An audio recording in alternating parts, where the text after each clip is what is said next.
हार्दिक स्वागत करतो आणि मुंबई काँग्रेसचे कार्याध्यक्ष माजी आमदार सन्माननीय चरणसिंग सप्रा यांना विनंती करतो की त्यांनी आता प्रास्ताविक करावं। चरणसिंग सप्रा।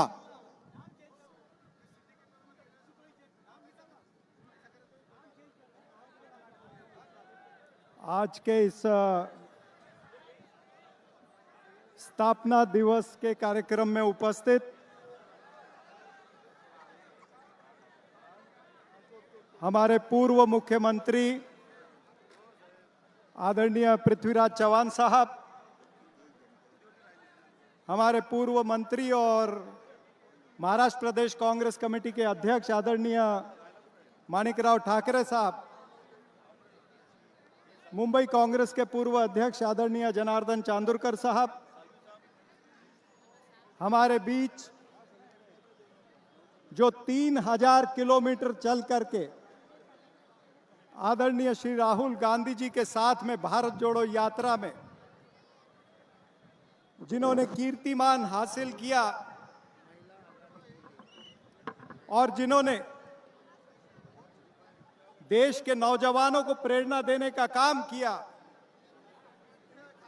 ऐसे हमारे भाई कन्हैया कुमार जी हमारे बीच हैं। मैं इन सब का तहे दिल से स्वागत करता हूं। अखिल भारतीय कांग्रेस कमेटी के सचिव आदरणीय संपत कुमार साहब, महाराष्ट्र प्रदेश कांग्रेस कमेटी की महिला अध्यक्ष सवा लाखे जी, मुंबई कांग्रेस की महिला अध्यक्ष आदरणीय अनीशा बागुल, मुंबई के आमदार आदरणीय असलम शेख जी, आदरणीय वर्षा गायकवाड़, आदरणीय अमीन पटेल, आदरणीय जिशान अहमद जी, मंच पर उपस्थित महाराष्ट्र प्रदेश कांग्रेस कमेटी के कार्यकारी अध्यक्ष पूर्व मंत्री चंद्रकांत हंडोरे जी, एआईसीसी के हमारे भाई प्रवीण चक्रवर्ती साहब, एआईसीसी की सेक्रेटरी आदरणीय सोनल पटेल जी, सुधा जोशी जी, माजी खासदार हुसैन दलवाई साहब, मुनगेकर साहब और मंच पर उपस्थित सभी मुंबई के जिला कांग्रेस कमेटी के अध्यक्ष, मुंबई के वरिष्ठ पदाधिकारी, मुंबई के सेवा दल के अध्यक्ष, मुंबई के एनएसयूआई के अध्यक्ष, सभी फ्रंटल ऑर्गेनाइजेशन, सभी डिपार्टमेंट, सभी सेल के अध्यक्ष और सभी सेल के पदाधिकारी यहां पर भारी संख्या में आज इस स्थापना दिवस को कामयाब करने के लिए आए हुए मुंबई कांग्रेस के सभी नेता और सभी कार्यकर्ता, सर्वप्रथम मैं मुंबई कांग्रेस की तरफ से आप सबका स्वागत करता हूं। साथियों, आज 138वां स्थापना दिन हम इस ऐतिहासिक मैदान में मना रहे। सन 1885 में मुंबई के तेजपाल हॉल में कांग्रेस पार्टी की स्थापना हुई। हम सब खुश नसीब है कि हम मुंबई में हमारा जन्म हुआ, मुंबई के रहिवासी हैं, एक ऐसे शहर के रहिवासी जहां पर कांग्रेस पार्टी की स्थापना हुई, कांग्रेस पार्टी का जन्म हुआ। कांग्रेस पार्टी की विचारधारा आज पूरे देश के अंदर, पूरे देश के लोगों के डीएनए बनी हुई है। ये कांग्रेस पार्टी की विचारधारा, अगर कांग्रेस पार्टी के इतिहास को देखा जाए तो दादा भाई नौरोजी, फिरोज शाह मेहता, गोपाल कृष्ण गोखले, लाला लाजपत राय और ऐसी तमाम हस्तियां, मौलाना आजाद, पंडित जवाहरलाल नेहरू, मोतीलाल नेहरू जी, ऐसे अनेक महानुभाव जो कांग्रेस पार्टी के अध्यक्ष रहे हैं। यानी कहने का तात्पर्य यह है कि आजादी से पहले भी कांग्रेस के नेताओं का इस देश के लिए त्याग रहा है, बलिदान रहा है, और आजादी के बाद भी इस देश के अंदर कांग्रेस पार्टी के नेताओं का वही त्याग का और बलिदान का इतिहास चलते आ रहा है। जिस तरह से आजादी से पहले बलिदान हुए और आजादी के बाद भी लोकतंत्र की रक्षा करने के लिए आतंकवाद से लड़ते लड़ते श्रीमती इंदिरा गांधी, श्री राजीव गांधी, सरदार बेअंत सिंह, विद्याचरण शुक्ला जी और उनके साथ अनेक लोगों ने इस देश के लिए शहादत दी है। जिस पार्टी का शहादतों का इतिहास, उस पार्टी को आज की सत्ताधारी पार्टी भारतीय जनता पार्टी हमारे राष्ट्रवाद पर प्रश्न चिन्ह खड़ा करने का प्रयास करती है। जिनका खुद का फर्जी राष्ट्रवाद है, जिन्होंने कभी आजादी की जंग में उंगली भी नहीं कटाई, वो शहीदों में अपना नाम दर्ज कराना चाहते हैं। ऐसी भारतीय जनता पार्टी का फर्जी राष्ट्रवाद हम सबको मिलकर के एक्सपोज करना है और उसी का एक प्रयास आदरणीय श्री राहुल गांधी जी कर रहे हैं। आज जो देश के अंदर परिस्थिति है, पिछले 8 वर्षों में जो भारतीय जनता पार्टी की सत्ता बनी है, जिस तरह से देश के अंदर महंगाई चरम पर है, आज पेट्रोल डीजल का भाव हो या एलपीजी गैस, सीएनजी गैस या तमाम सारी जीवन आवश्यक वस्तुएं, हर चीज महंगी हो गई है। देश के अंदर बेरोजगारी बढ़ी है, देश की अर्थव्यवस्था बिगड़ी है और देश के प्रधानमंत्री कहते हैं सब चंगा सी। आज चीन हमारी सरहद में घुस करके आया है। गलवान के अंदर 20 लोगों की शहादत होती है, 20 जवानों की शहादत होती है। प्रधानमंत्री कहते हैं कोई आया ही नहीं, सब चंगा सी। लेकिन देश की जनता जानती है कि यहां पर कुछ भी चंगा नहीं है। आदरणीय श्री राहुल गांधी जी ने इसीलिए वो बीड़ा उठाया है। 3570 किलोमीटर चलना है और उस 3570 किलोमीटर चलने में हमारे भाई कन्हैया कुमार हर कदम श्री राहुल गांधी जी के साथ में चल रहे हैं। हम सब ने भी उस यात्रा को देखा, राहुल जी का स्वागत महाराष्ट्र के अंदर किया।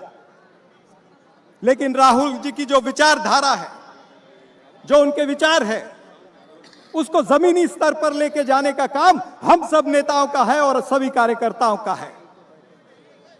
जो राहुल गांधी जी का प्रयास है उसको हम सफल करें।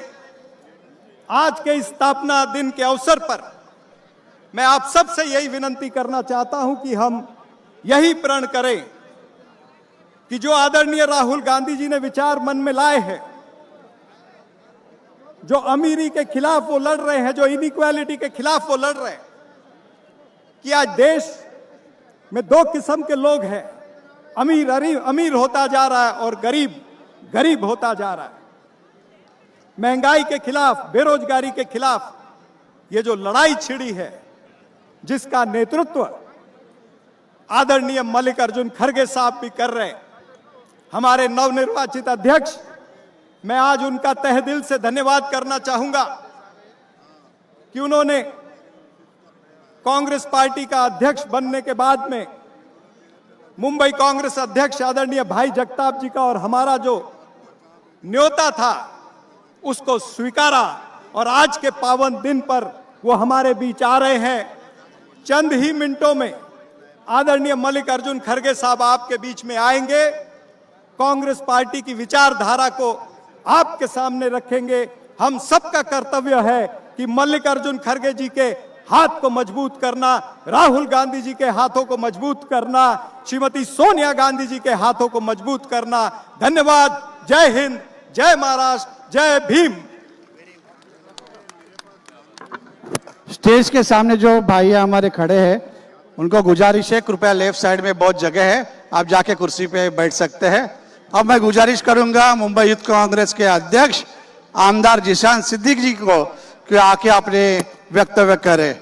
जिशान सिद्दीकी।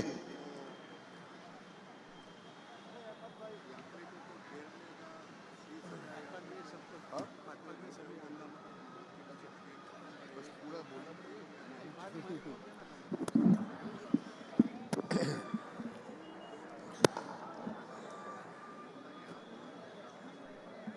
भाई, राहुल को बोलना। आदरणीय मंच, हम सबको कहा गया है सिर्फ 5 मिनट में अपनी बातें रखें।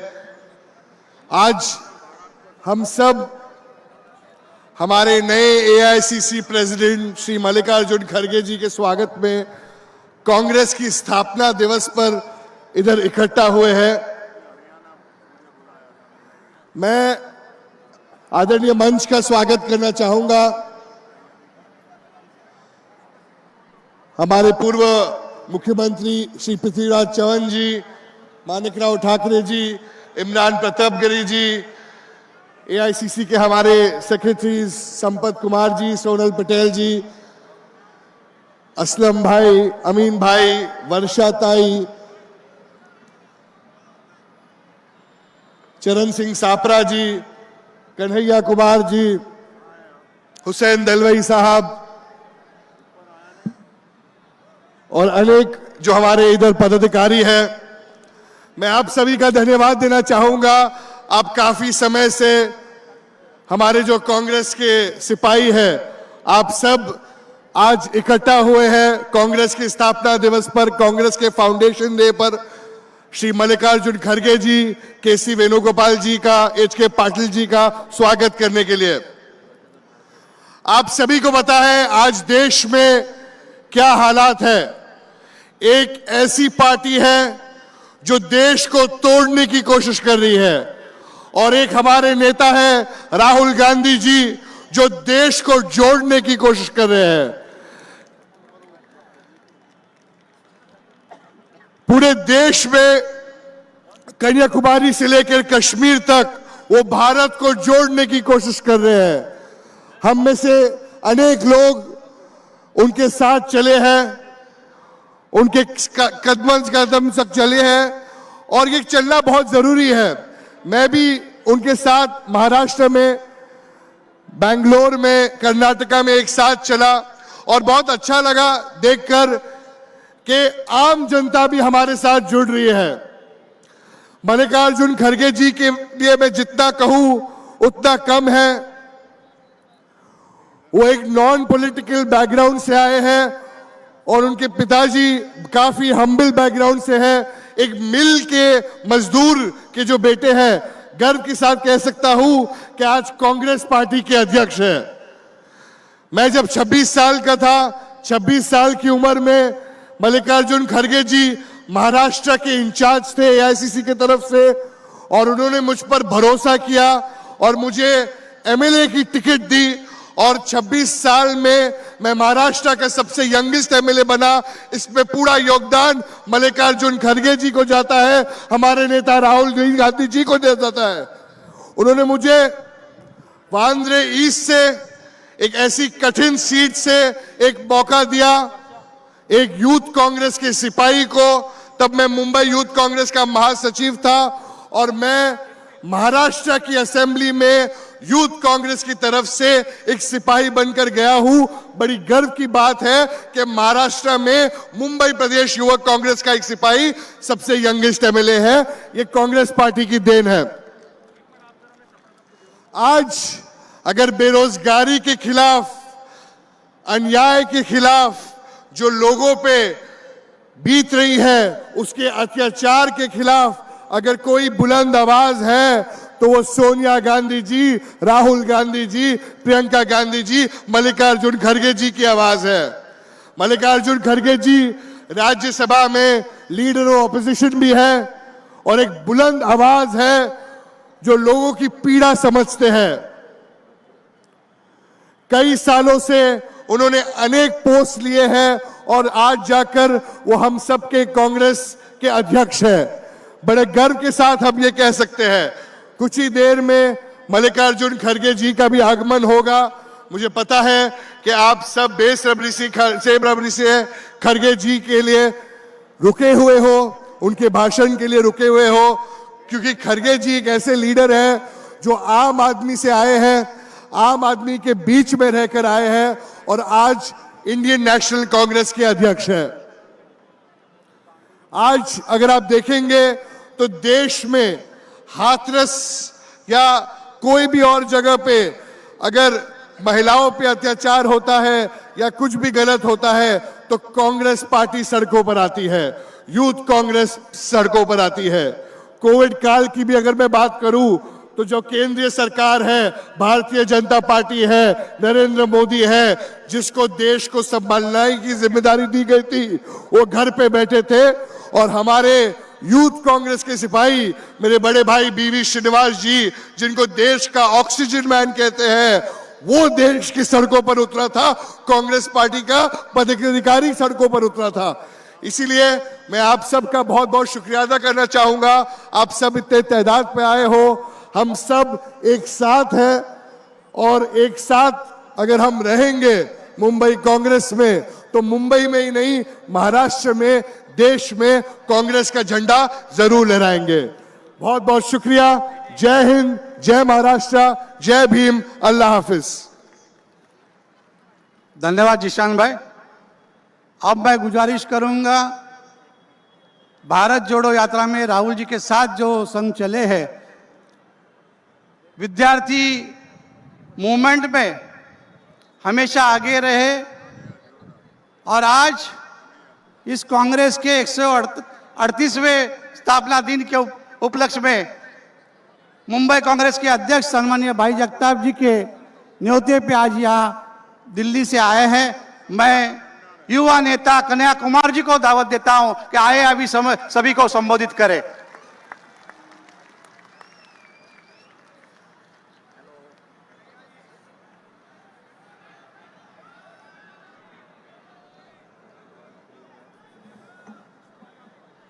मेरी आवाज आ रही है?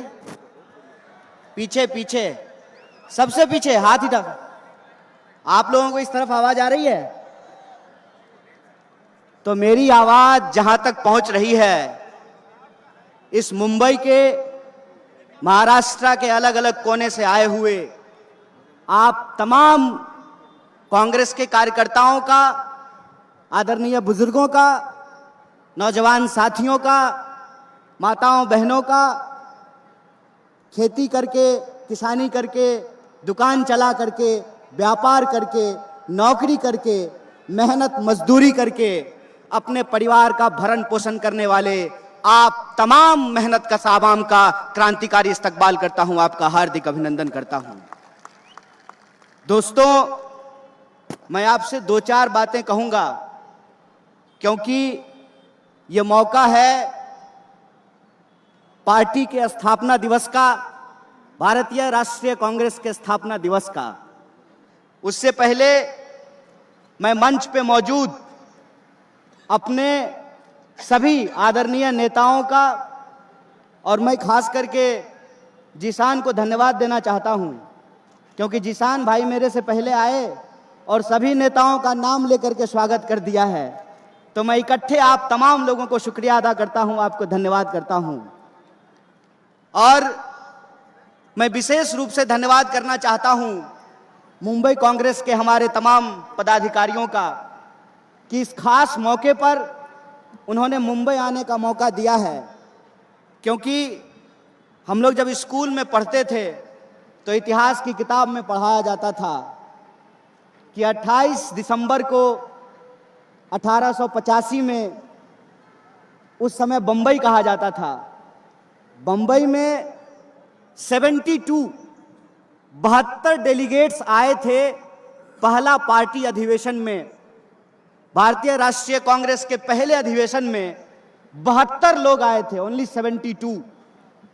और इसी शहर से भारतीय राष्ट्रीय कांग्रेस इस देश के इतिहास में अपना योगदान शुरू की। और मैं इस बात को दावे के साथ कह सकता हूं कि आधुनिक भारत का आधार अगर कोई पार्टी है तो उस पार्टी का नाम भारतीय राष्ट्रीय कांग्रेस है। आज जब मैं अपने देश भर के जुझारू कार्यकर्ताओं को पार्टी स्थापना दिवस की, अपने देशवासियों को पार्टी स्थापना दिवस की बधाइयां दे रहा था तो मेरा भाजपा का एक दोस्त हमको बोला कि भाई इस पार्टी को तो एओ ह्यूम ने बनाया था। हमने कहा सुनो ना, तुम्हारे घर में जो बल्ब जलता है ना, उसको भी किसी अंग्रेज बनाया है, फोड़ के फेंक दो उसको। मैं एक बात आप लोगों से कहना चाहता हूं, और ये एक एक कार्यकर्ताओं को जानने के लिए जरूरी है कि विज्ञान का कोई देश नहीं होता है, ज्ञान का कोई देश नहीं होता है। विज्ञान और देश सार्वभौमिक होता है, वर्ल्ड वाइड होता है, इस बात को याद रखिएगा। और जो 1885 में पार्टी बनी, उस पार्टी को नया स्वरूप और नया कलेवर अगर किसी ने दिया तो 1920 के बाद उस महान इंसान का नाम महात्मा गांधी है, इस बात को याद रखिएगा। और आज हम जिस भारतीय राष्ट्रीय कांग्रेस का झंडा बुलंद कर रहे हैं, जिसके बारे में हमारे युवा आमदार जीशान ने कहा, वो भारतीय राष्ट्रीय कांग्रेस महात्मा गांधी के विचारों पर चलने वाली कांग्रेस है, जो कहते थे रघुपति राघव राजा राम, पतित पावन सीताराम, ईश्वर अल्लाह तेरो नाम, सबको सन्मति दे भगवान। और हमको गर्व है इस बात का कि 1885 में बनी भारतीय राष्ट्रीय कांग्रेस 1920 में महात्मा गांधी के नेतृत्व में, पंडित जवाहरलाल नेहरू के नेतृत्व में, मौलाना अबुल कलाम आजाद के नेतृत्व में और सरोजिनी नायडू के नेतृत्व में, सरदार वल्लभ भाई पटेल के नेतृत्व में, सुभाष चंद्र बोस के नेतृत्व में वो पार्टी पूर्ण स्वराज का मांग करती है। और वो कहती है आधी अधूरी आजादी नहीं चाहिए, आजादी चाहिए तो पूरी आजादी चाहिए। और हमें गर्व है कि वही भारतीय राष्ट्रीय कांग्रेस 15 अगस्त 1947 को देश को अंग्रेजों से आजाद कराती है। और देश जब अंग्रेजों से आजाद हुआ, पूरा देश जब आजादी का जश्न मना रहा था, उस जश्न के साथ इस देश के लोग रो रहे थे, इस बात को भी याद रखिएगा। इस देश के लोग रो रहे थे क्योंकि उस वक्त भी वही राजनीति हुई जिस राजनीति को हम 2014 से इस देश में देख रहे हैं। वही राजनीति हुई जो 2014 से आपके व्हाट्सएप पे आ रहा है। एक तरफ मुस्लिम लीग थी और मुस्लिम लीग के नेताओं ने कहा कि दो अलग अलग धर्म के लोग इस देश में एक साथ नहीं रह सकते हैं। दूसरी तरफ हिंदू महासभा थी जिसने कहा कि दो अलग अलग धर्म के लोग साथ में नहीं रह सकते हैं। लेकिन इतिहास याद रखिएगा, बड़े शर्म की बात है कि हिंदू महासभा और मुस्लिम लीग साथ में मिलकर के सरकार बना ली थी, इस बात को याद रखिएगा। यह बात आज जब हम पार्टी की स्थापना दिवस मना रहे हैं तो एक एक कार्यकर्ताओं को याद रखने की जरूरत है कि जो आजादी 15 अगस्त 1947 को इस देश को भारतीय राष्ट्रीय कांग्रेस ने दिलाया है, उस आजादी को अगर कोई बचा सकता है, जिस सपने को महात्मा गांधी ने इस देश में देखा है, उस सपने को अगर कोई बचा सकता है तो उस पार्टी का नाम भारतीय राष्ट्रीय कांग्रेस है और उस नेता का नाम राहुल गांधी है। इस बात को याद रखिएगा। इस बात को याद रखिएगा। जब मैं छोटा था तो मैं अपनी दादी से यह सवाल पूछता था कि दादी ये बताओ, देश जब अंग्रेजों के खिलाफ लड़ रहा था तो दादाजी क्या कर रहे थे? तो मेरी दादी कहती थी, बेटा गरीब लोगों के लिए रोजी रोटी प्राप्त करना आजादी प्राप्त करने से कम नहीं होता है। इस बात को याद रखना। जो साधारण लोग होते हैं अपने रोजी रोटी के लिए संघर्ष कर रहे होते हैं।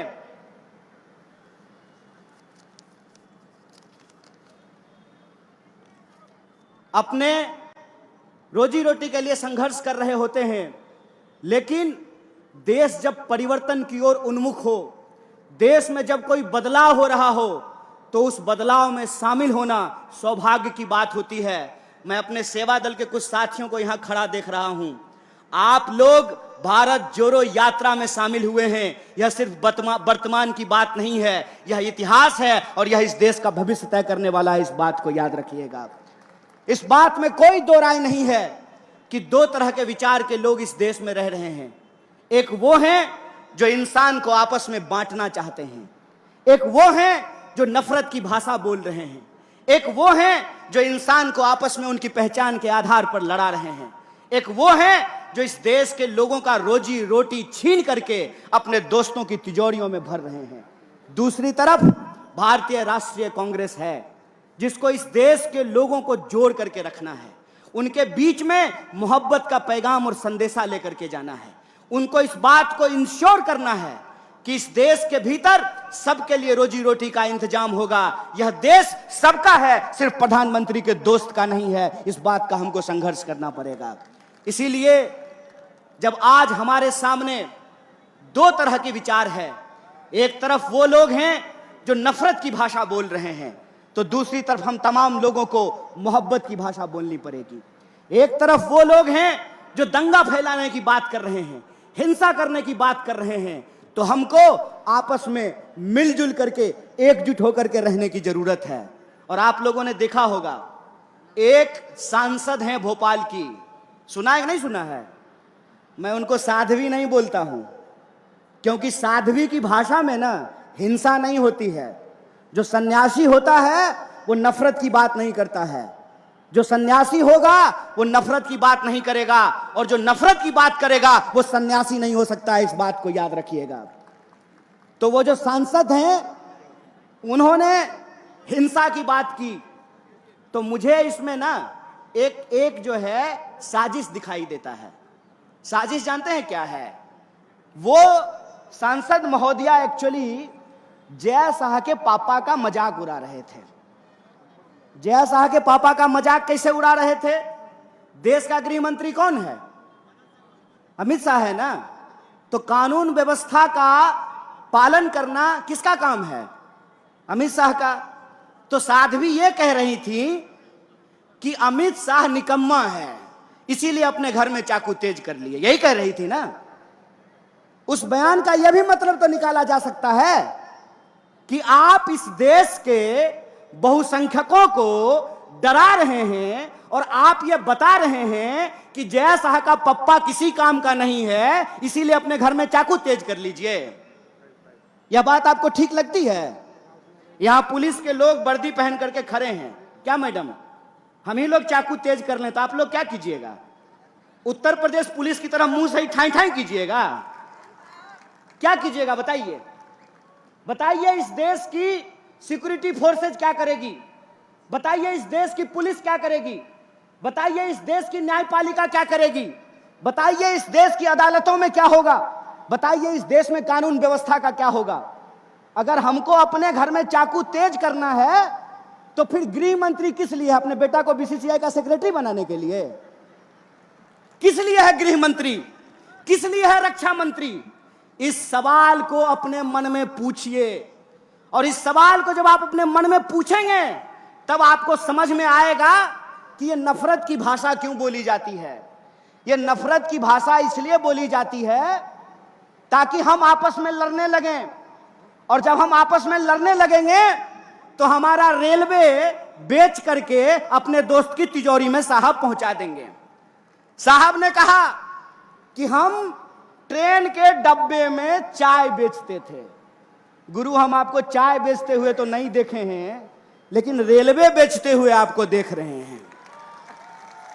गुरु हम आपको चाय बेचते हुए तो नहीं देखे हैं, लेकिन बीएसएनएल बेचते हुए देख रहे हैं।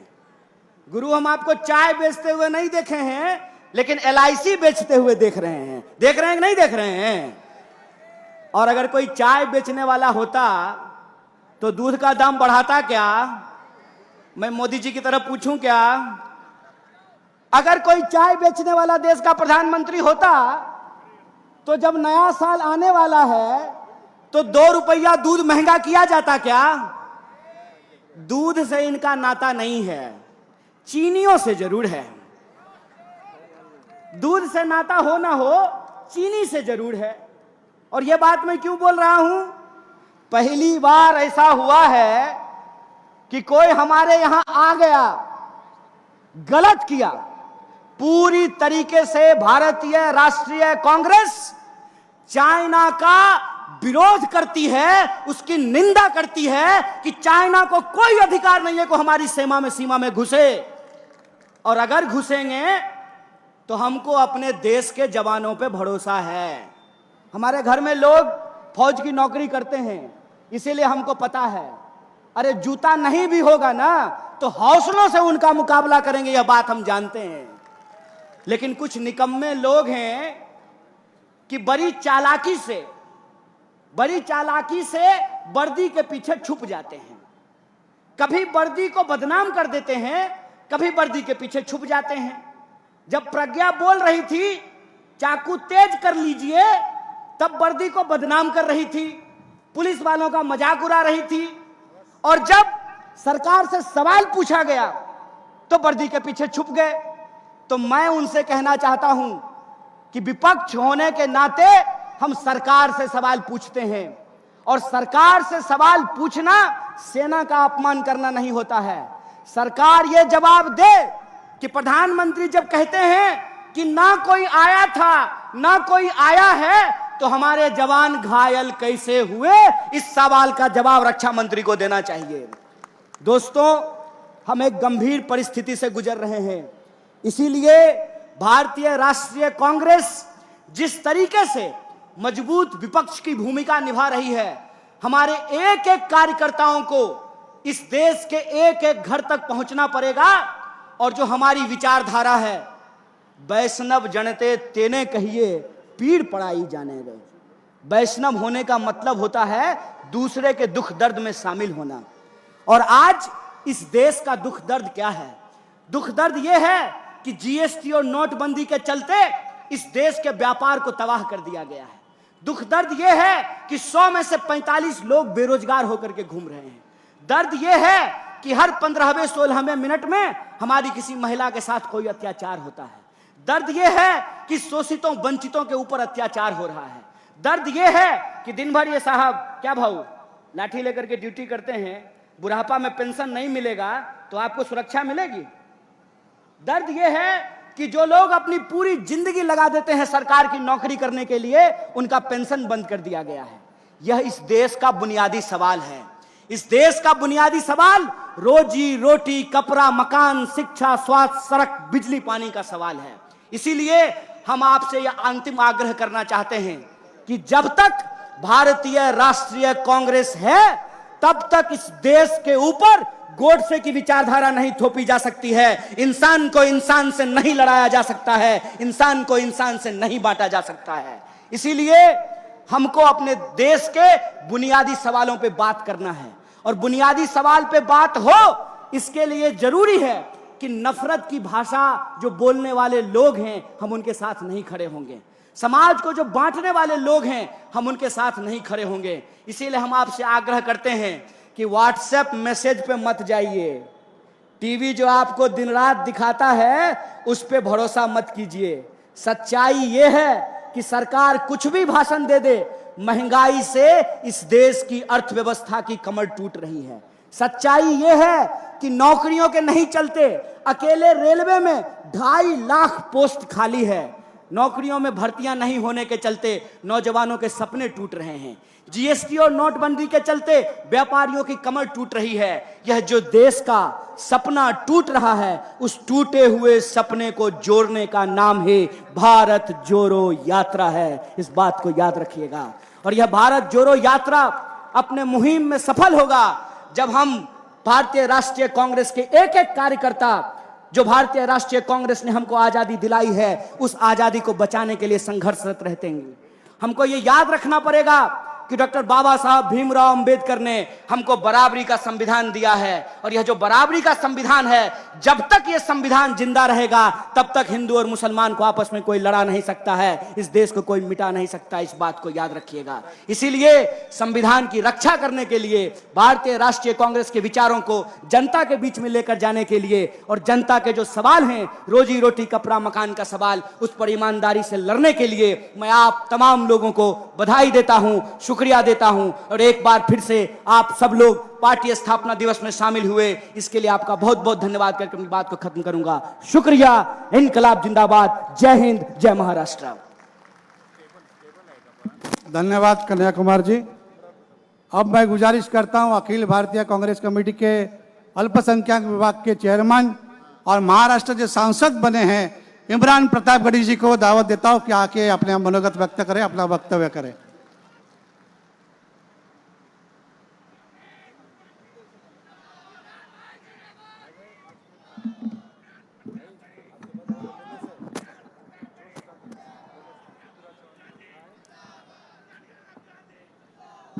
मेरी आंखों के सामने हजारों की तादाद में मौजूद मुंबई की जिंदा दिल अवाम को सलाम करता हूं।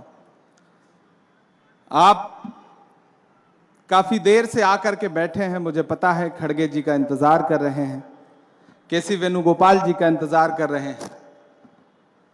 आज हम अखिल भारतीय राष्ट्रीय कांग्रेस की 138वीं ये जो फाउंडेशन डे है वो मना रहे हैं। जो लोग बाहर खड़े हैं उनसे मैं गुजारिश करूंगा कि आप पंडाल के अंदर आ जाएं, क्योंकि थोड़ी देर में ही हमारे मुख्य अतिथि पहुंचने वाले हैं। अभी आप साथी कन्हैया को सुन रहे थे, कन्हैया जी ने बहुत अच्छा बोला। मैं भी 4-5 मिनट आपके सामने हूं। हम आतिशे सोजा में भी हक बात कहेंगे, हम आतिशे सोजा में भी हक बात कहेंगे, कुंदन की तरह दहर में ताबिंदा रहेंगे। तारीख बताती है कि हर दौरे सितम में हम जिंदा थे, हम जिंदा हैं, हम जिंदा रहेंगे। इमरान भाई एक मिनट। आदरणीय मल्लिकार्जुन खड़गे साहब एग्जैक्ट 10 मिनट में यहाँ पर आ रहे हैं।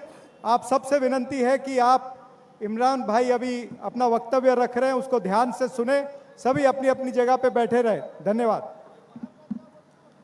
यानी कि 10 मिनट का समय है और मैं चाहता हूं कि इस 10 मिनट में आप अपने मेहमाने खुसूसी के इस्तकबाल के लिए, उनके स्वागत के लिए तैयार हो जाएं।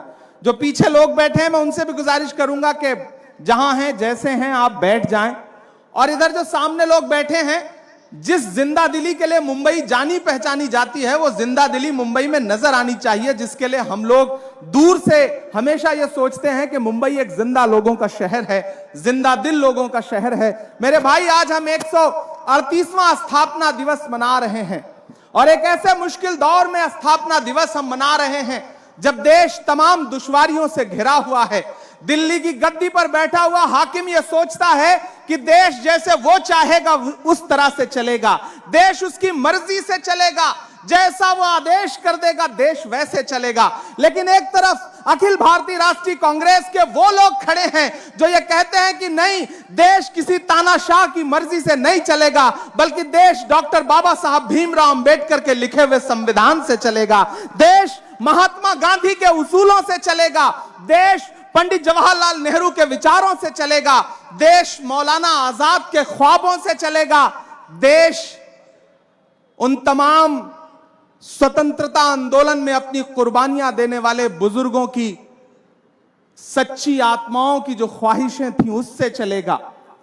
मैं आपके बीच में खड़ा हूं।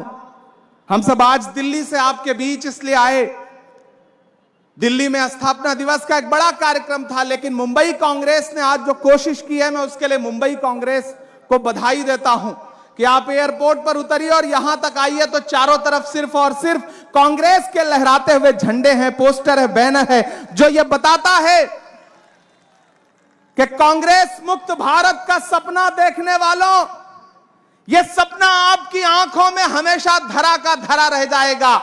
137 साल पहले भी कांग्रेस थी और आने वाले 137 साल बाद भी कांग्रेस रहेगी। जो ये सपना देखते हैं कि देश कांग्रेस मुक्त हो जाएगा, वो आज आए मुंबई की सड़कों पर निकले तो उन्हें समझ में आएगा कि कांग्रेस के झंडे का जो रंग है वो चारों तरफ फजाओं में घुला हुआ है। मेरे भाई, हमारे पास 137 साल की विरासत है और अपने बुजुर्गों की विरासत का जश्न मनाना, अपने बुजुर्गों की विरासत पे बात करना, यह हमारी बुनियादी जिम्मेदारी है। याद करिए 1947 के वक्त का हिंदुस्तान, किन लम्हों में यह देश पंडित जवाहरलाल नेहरू जी को मिला था, महात्मा गांधी को मिला था, मौलाना आजाद को मिला था, बाबा साहेब को मिला था। और वहां से आज जब देश यहां खड़ा है तो आप अंदाजा लगाइए कि कितनी कुर्बानियां, कितना खून पसीना शामिल है इस देश की बुनियाद में कांग्रेस के लोगों का। आज जब पार्लियामेंट में खड़े होकर के प्रधानमंत्री जी कहते हैं बताओ 70 साल में कांग्रेस ने क्या किया, मैं भी बैठा हुआ था उस दिन, तो आवाज आती है अपने भाषण में, हर भाषण में, बताओ कांग्रेस ने 70 साल में क्या किया। तो खड़गे साहब आगे बैठे हुए थे, उन्होंने पलट के दूसरे साथी से कहा कि मत बताना, बता दोगे कि ये किया तो ये उसको भी बेच देंगे, इनका काम सिर्फ बेचने का है और कोई काम नहीं है इनका। पिछले 70 साल में जो कुछ कांग्रेस ने किया है, पिछले 7 साल में, 7.5 साल में भारतीय जनता पार्टी ने सिर्फ और सिर्फ उन बुनियादी चीजों के बेचने के अलावा किया ही क्या है। कभी कैफी आजमी ने कहा था कि यह जमीन तब भी निगल लेने पर आमादा थी। कांग्रेस का जो पूरा इतिहास है उसे जब मैं देखता हूं, जब मैं महसूस करता हूं, तो मुझे अक्सर कैफी याद आते हैं कि यह जमीन तब भी निगल लेने पर आमादा थी, यह जमीन तब भी निगल लेने पर आमादा थी। पांव जब टूटती शाखों से उतारे हमने, उन मकानों को खबर है न मकीनों को खबर, उन दिनों की जो खलाओं में गुजारे हमने। हाथ ढलते गए सांचे में तो थकते कैसे, हाथ ढलते गए सांचे में तो थकते कैसे, नक्श के बाद नए नक्श निखारे हमने कि ये दीवार बुलंद और बुलंद और बुलंद, बामोदर और जरा और संवारे हमने। आंधियां तोड़ लिया करती थी शम्मों की लवें, जड़ दिए इसलिए बिजली के सितारे हमने। आज की रात बहुत गर्म हवा चलती है, आज की रात ना फुटपाथ पे नींद आएगी, सब उठें, मैं भी उठूं, तुम भी उठो, तुम भी उठो, कोई खिड़की इसी दीवार में खुल जाएगी। मेरे भाई, जो ये सोचते हैं कि देश का सारा सिस्टम उनके कब्जे में है, जो ये सोचते थे कि कोई भी शख्स अब उनके सामने खड़ा नहीं हो सकता, लेकिन एक अकेले शख्स ने इस कड़कड़ाती ठंड में भी एक टी-शर्ट और एक ट्राउजर में कन्याकुमारी से निकल के दिल्ली पहुंच करके यह बता दिया कि तानाशाही हुकूमतें कितनी भी ताकतवर क्यों ना हो जाएं, लेकिन कोई गांधी के रास्ते पे चलता हुआ जब आगे बढ़ता है तो बड़ी बड़ी हुकूमतों को डर जाना पड़ता है। मैं सलाम करूंगा अपने नेता राहुल गांधी जी को कि वो जब कन्याकुमारी से निकले तो हम सारे लोग इस बात के गवाह हैं, यहां बैठा हुआ हर नेता इस बात का गवाह है कि जिस तरह से वो कन्याकुमारी से चले तो सब सोचते थे कि कितना दिन चलेंगे, कितनी दूर चलेंगे, लेकिन याद करिए 4 दिन पहले जब वो दिल्ली में इंटर कर रहे थे तो पूरी की पूरी सरकार, प्रधानमंत्री समेत इस बौखलाहट में थे कि कैसे इनको दिल्ली में आने से रोका जाए। मेरे भाई, यह है हमारे नेता की ताकत, यह है राहुल गांधी की ताकत। मैं उनको सलाम करता हूं। भाषण आप बहुत सारा सुन रहे हैं, मैं चूंकि शायर हूं तो मैं कोशिश करूंगा कि मैं अपने लहजे में बात कर लूं। सबसे पहले तो मुंबई को, महाराष्ट्र को बहुत शुक्रिया अदा करता हूं कि जिसने मेरी एक आवाज को समर्थन करके, उसका साथ दे करके उसे देश की सबसे बड़ी पंचायत में, राज्यसभा में पहुंचाया और अपना प्रतिनिधित्व करने का, अपनी सेवा करने का मुझे मौका दिया। तो मैं पूरी मुंबई को, पूरे महाराष्ट्र को इस बात के लिए बहुत धन्यवाद दूंगा। यहां आदरणीय पृथ्वीराज चौहान जी बैठे हुए हैं, असलम शेख साहब बैठे हुए हैं, बहन वर्षा गायकवाड़ जी बैठी हैं, अमीन पटेल साहब बैठे हैं, जीशान हमारे साथी बैठे हैं, मानिक राव जी बैठे हैं और हमारे चरण सिंह जी बैठे हुए हैं, आदरणीय संपत भाई बैठे हुए हैं। मैं सबका शुक्रिया अदा करूंगा, जो नाम छूट जाए उनके लिए माफी भी चाहूंगा। मैं एक नज्म आखिर में सुनाना चाहता हूं ताकि आप हमारे मेहमान खुसूसी का स्वागत करने के लिए तैयार हो जाएं, मुख्य अतिथि का स्वागत करने के लिए तैयार हो जाएं। बस आपसे छोटी सी गुजारिश है कि थोड़ी सी जिंदा दिली मुझे और आपकी चाहिए। इधर जो बाईं तरफ हमारे तमाम साथी बैठे हैं दूसरे स्टेज पे, मैं उनका भी स्वागत करता हूं। एक एक का नाम ले पाना बहुत मुश्किल रहेगा, लेकिन मेरे भाई, ये लड़ाई बहुत बड़ी है और इस लड़ाई में हमें एक एक शख्स को जोड़ करके आगे बढ़ना है, तब जाकर के हम इस लड़ाई पर उनका मुकाबला कर पाएंगे। मैं एक बहुत छोटी सी नज्म आपको सुनाता हूं। आज रास्ते में आते आते जो नज्म हुई है वो नज्म आपको सुनाऊंगा। वो एक शख्स जिसका पोस्टर लगा हुआ है, जिसका कटआउट खड़ा है, जिसका नाम है राहुल गांधी। मैं यात्रा में चल रहा था तो केरल में किसी पत्रकार ने मुझसे कहा कि इमरान साहब, आप राहुल गांधी जी के साथ चल रहे हैं, कैसा महसूस कर रहे हैं? तो मेरे जवाब को अपना जवाब समझना। मैंने कहा कि अगर मैं महात्मा गांधी के दौर में पैदा हुआ होता तो अंग्रेजों के खिलाफ उनके साथ भी पैदल चल रहा होता। मेरी खुशनसीबी है कि मैं इस दौर के गांधी के साथ पैदा हुआ हूं, मैं राहुल गांधी के साथ पैदा हुआ हूं, तो नए अंग्रेजों के खिलाफ उनके साथ कदम से कदम मिला करके पैदल चल रहा हूं, देश को जोड़ने के लिए अपने पांव के छालों की परवाह किए बगैर मैं चल रहा हूं। तो मैं आपको एक नज्म सुनाता हूं। यहां नगमा जी बैठी हुई हैं, हमारे माइनॉरिटी डिपार्टमेंट के स्टेट चेयरमैन हाजी बब्बू साहब बैठे हैं, प्रभारी अहमद साहब बैठे हुए हैं, मैं सबको जोड़ करके एक नज्म आपको सुनाता हूं कि हिंदू मुस्लिम सिख ईसाई सबका प्यारा राहुल भाई। मुझे लगना चाहिए कि मैं मुंबई में खड़ा हूं और आप उसी जिंदा दिली के साथ सुन भी रहे हैं, इधर से लेकर के वहां तक, पीछे तक, कि हिंदू मुस्लिम सिख ईसाई सबका प्यारा राहुल भाई, जो इंसानों को इंसानों से जोड़ रहा है पुल की तरह। जो समाज टूटा है, जो बंटा हुआ है, ये जो कोशिश है, ये जो नारा है कि नफरत छोड़ो भारत जोड़ो, उसे मैं नज्म में पिरोने की कोशिश करता हूं कि हिंदू मुस्लिम सिख ईसाई सबका प्यारा राहुल भाई, इंसानों को जो इंसानों से जोड़ रहा है पुल की तरह, अपनी धुन में हंसता गाता, अपनी धुन में हंसता गाता, जो निकला है बुलबुल की तरह, जो निकला है बुलबुल की तरह, आने वाली सदियों में कोई अब होगा ना कोई राहुल की तरह, इंसानों को इंसानों से जो जोड़ रहा है पुल की तरह, आने वाली सदियों में कोई अब होगा नहीं राहुल की तरह, हिंदू मुस्लिम सिख ईसाई सबका प्यारा राहुल भाई, के नफरत के सभी तूफानों का रुख पीछे मोड़ते जाएंगे, हम भारत जोड़ने निकले हैं, हम भारत जोड़ते जाएंगे, नफरत के सभी तूफानों का रुख पीछे मोड़ते जाएंगे। पहला बंद पढ़ता हूं इस नज्म का कि चाहे गोरे हैं या काले हैं, सीनों में दर्द संभाले हैं, पैरों में भले ही छाले हैं, पर हम नहीं रुकने वाले हैं,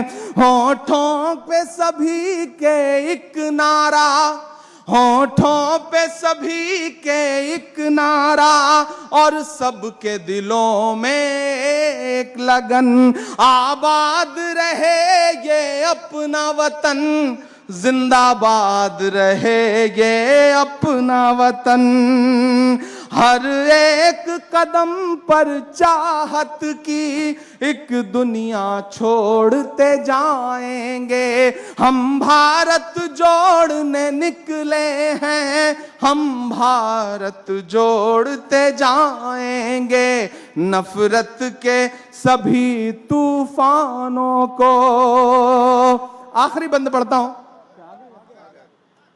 हमारे मेहमान आ चुके हैं, हम उनका स्वागत करने के लिए आप सभी से भी गुजारिश रहेगी कि आप जहां भी हैं, जैसे भी हैं, अपनी जगह पर खड़े हो जाएंगे और अखिल भारतीय राष्ट्रीय कांग्रेस के यशस्वी अध्यक्ष मल्लिकार्जुन खड़गे जी का और उनके साथ आए हुए केसी वेणुगोपाल जी का स्वागत करेंगे। और आपकी जैसे ही वो नजर आए, अच्छा ठीक है, अभी 1 मिनट के आसपास में पहुंच रहे हैं, तब तक आप अपनी जगह। मैं आखिर में अपनी नज्म को का आखिरी बंद आपको सुना करके अपना सफर खत्म करता हूं। हम भारत जोड़ने निकले हैं, हम भारत जोड़ते जाएंगे, के तूफान आए बारिश आए मुमकिन ही नहीं थक जाएंगे, तूफान आए बारिश आए मुमकिन ही नहीं थक जाएंगे, जुड़ने की जो आखिरी हद होगी हम लोग वहां तक जाएंगे। मैं अपने आदरणीय अशोक चौहान जी आ चुके हैं, मैं उनका स्वागत करता हूं। आदरणीय नाना पटोले जी आ चुके हैं, मैं उनका स्वागत करता हूं। HK पाटिल साहब आ चुके हैं, मैं उनका स्वागत कर रहा हूं।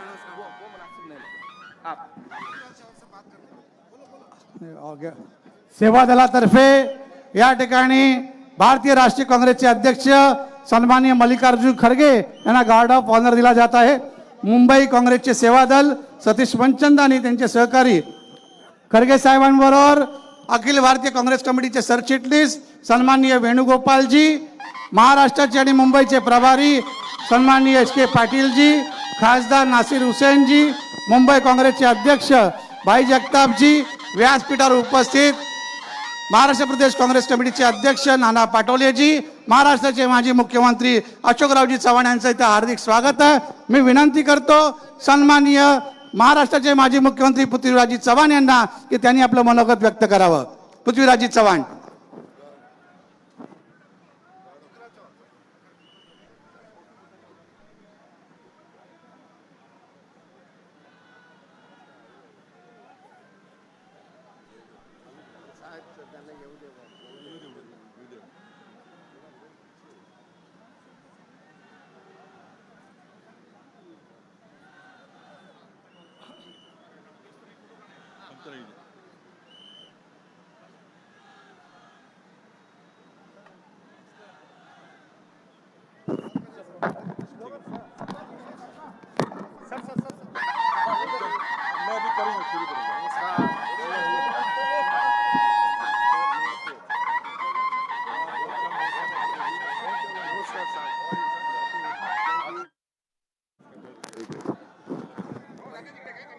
मुंबई काँग्रेसच्या वतीने मी आदरणीय ऑल इंडिया काँग्रेसचे अध्यक्ष आमचे नेते आदरणीय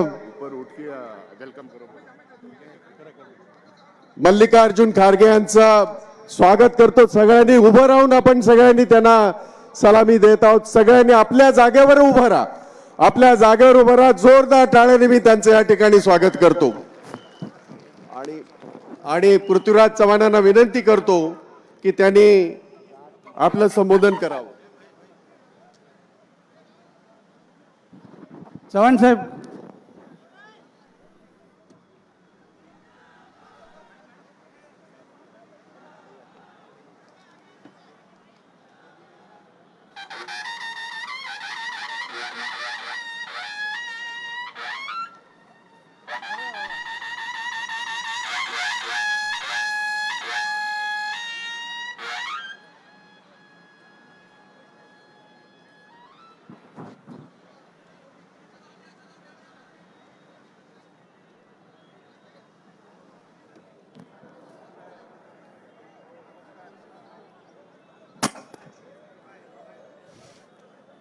मुंबई विभागीय काँग्रेसच्या वतीनं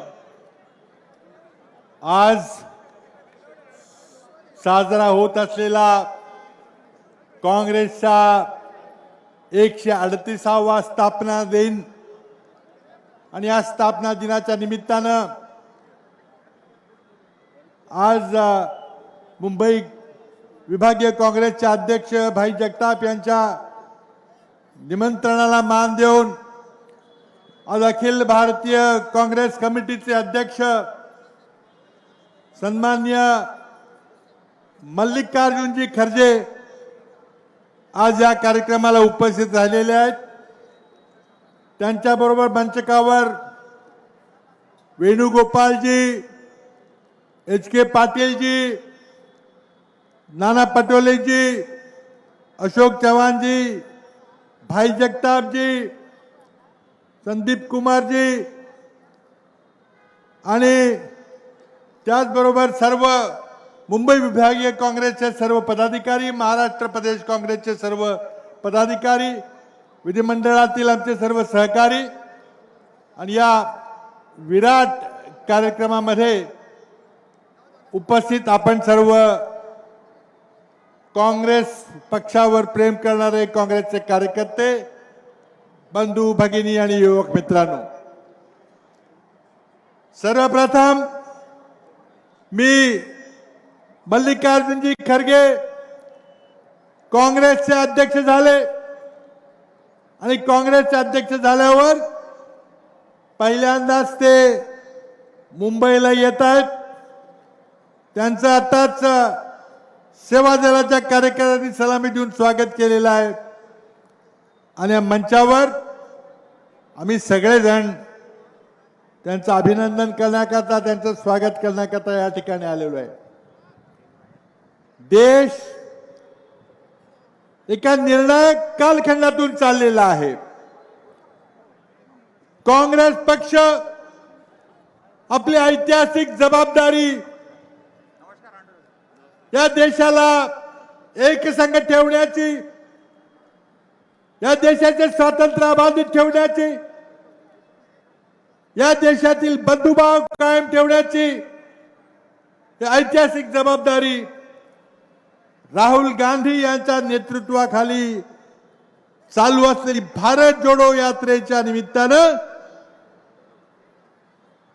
नरेंद्र मोदी आणि त्यांची भारतीय जनता पार्टी या देशाला द्वेषाच्या, नफरत या प्रकारामध्ये देशाचं विभाजन करण्याचा प्रयत्न करत आहेत. येणे केने प्रकारे सत्ता मिळाली पाहिजे, मग देशाचं काही हो, देशाच्या लोकांचं काही हो, पण आपण सत्तेत राहिलं पाहिजे, एवढीच एक भावना घेऊन आज नरेंद्र मोदी देश चालवत आहेत. पण या देशाच्या स्वातंत्र्याकरता हजारो काँग्रेस जनांनी स्वातंत्र्य लढ्यामध्ये आपल्या प्राणाची आहुती दिलेली आहे, तुरुंगवास भोगलेला आहे, त्याग केलेला आहे, घरादाराची सर्वस्वाची होळी केलेली आहे. आणि आम्ही या देशामध्ये द्वेष पेरू इच्छिणाऱ्या भारतीय जनता पक्षासारख्या ज्या ताकदी आहेत त्यांच्या विरोधामध्ये राहुल गांधींच्या नेतृत्वाखाली काँग्रेस पार्टी भक्कमपणे उभी आहे. त्या पक्षामध्ये नुकतीच काँग्रेसच्या अंतर्गत निवडणूक झाली आणि त्या निवडणुकीमध्ये प्रचंड बहुमताने मल्लिकार्जुन खरगे काँग्रेस पक्षाचे ज्येष्ठ नेते, सामान्य परिस्थितीतून वर आलेले, कर्नाटकमध्ये 7 वेळेला विधानसभेचे सदस्य, लोकसभेचे सदस्य, राज्यसभेचे सदस्य आणि आता देशाच्या राज्यसभेचे विरोधी पक्ष नेते पदावर असलेले मल्लिकार्जुन खरगे यांचा प्रचंड बहुमताने विजय झाला.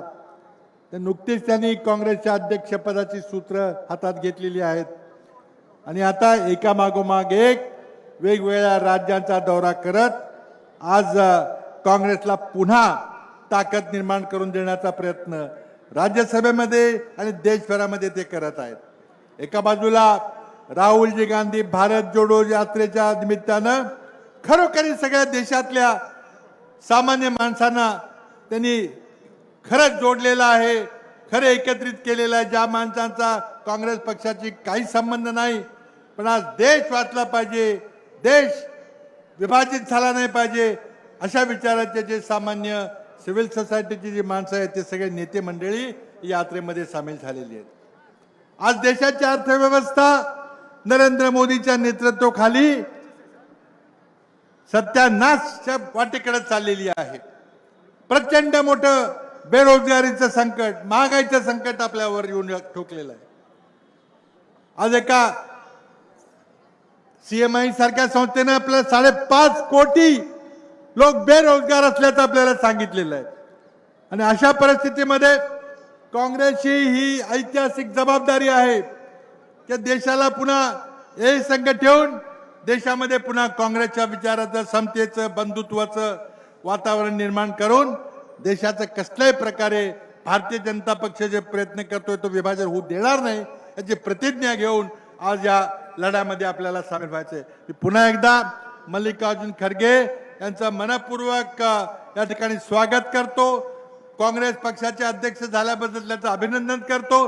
ते आपल्याला खास संबोधित करण्याकरता आज इथं आलेले आहेत आणि या विराट सभेमध्ये आपण आलेल्या सर्वांचं या ठिकाणी स्वागत करून मी आपल्याला शुभेच्छा देतो. आपल्या स्थापना दिनाच्या 138व्या काँग्रेस पक्षाच्या स्थापना दिनाच्या शुभेच्छा देतो आणि थांबतो. जय हिंद, जय महाराष्ट्र. बहुत बहुत धन्यवाद आदरणीय पृथ्वीराज चौहान साहब. अभी मैं मुंबई कांग्रेस के अध्यक्ष आदरणीय भाई जगताप जी को विनंती करूंगा कि वो अपना वक्तव्य रखें.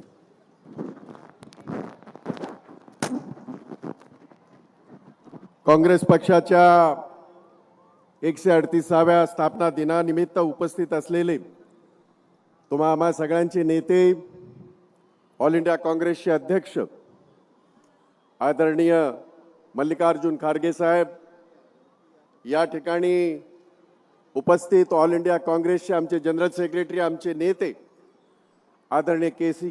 वेणुगोपालजी, आदरणीय महाराष्ट्राचे प्रभारी एच के पाटीलजी, आमचे नेते आणि माजी मुख्यमंत्री आदरणीय अशोकरावजी चव्हाण, ज्यांचं भाषण आता ऐकलं आपण, ते आमचे नेते माजी मुख्यमंत्री सन्मान्य पृथ्वीराजजी चव्हाण, महाराष्ट्र प्रदेश काँग्रेसचे नेते अध्यक्ष माझे मित्र सन्माननीय नाना पटोळे, या ठिकाणी उपस्थित बाकी सगळ्यांची माफी मागून मी वेळ वाचवतोय, आपण लक्षात घ्या.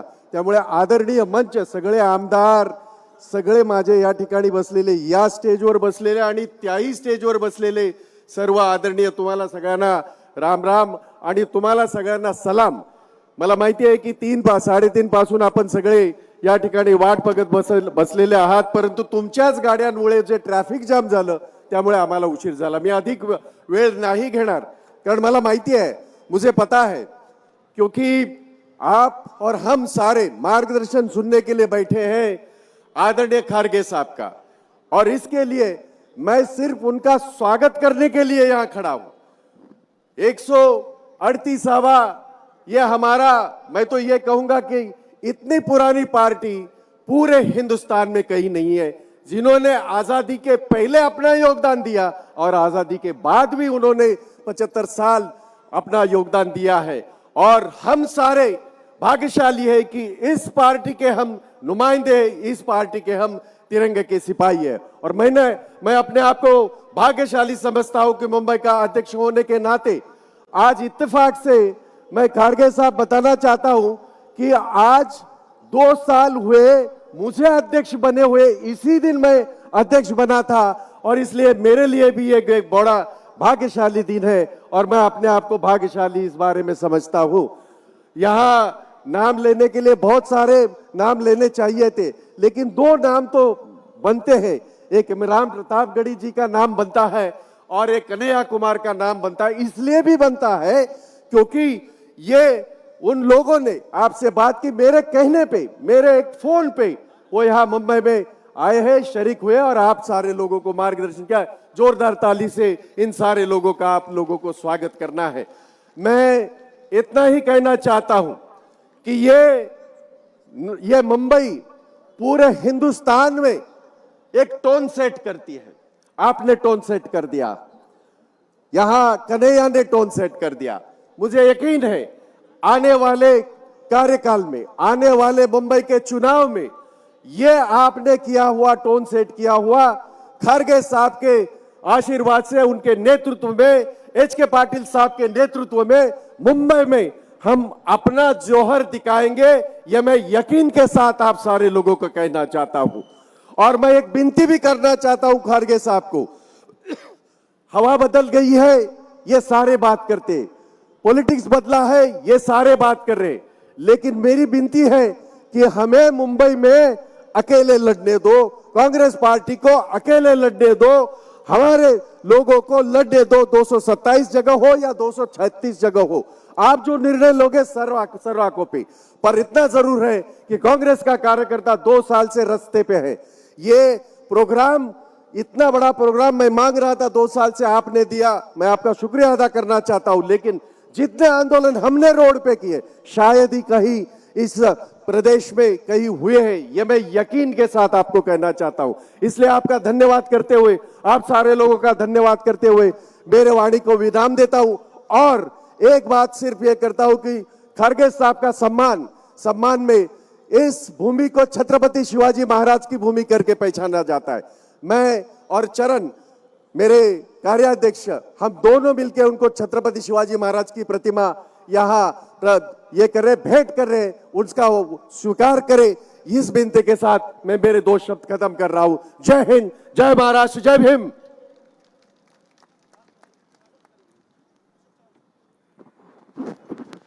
स्वागत।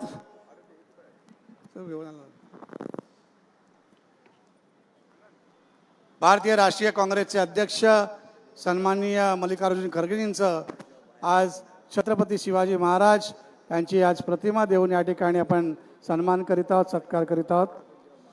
मी विनंती करतो महाराष्ट्राचे माजी मुख्यमंत्री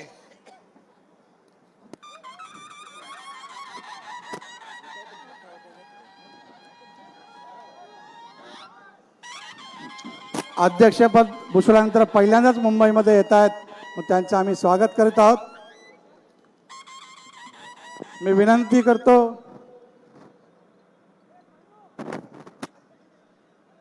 सन्माननीय माजी मुख्यमंत्री अशोकरावजी चव्हाण यांनी आपलं आपलं मनोगत व्यक्त करावं। अशोकरावजी चव्हाण।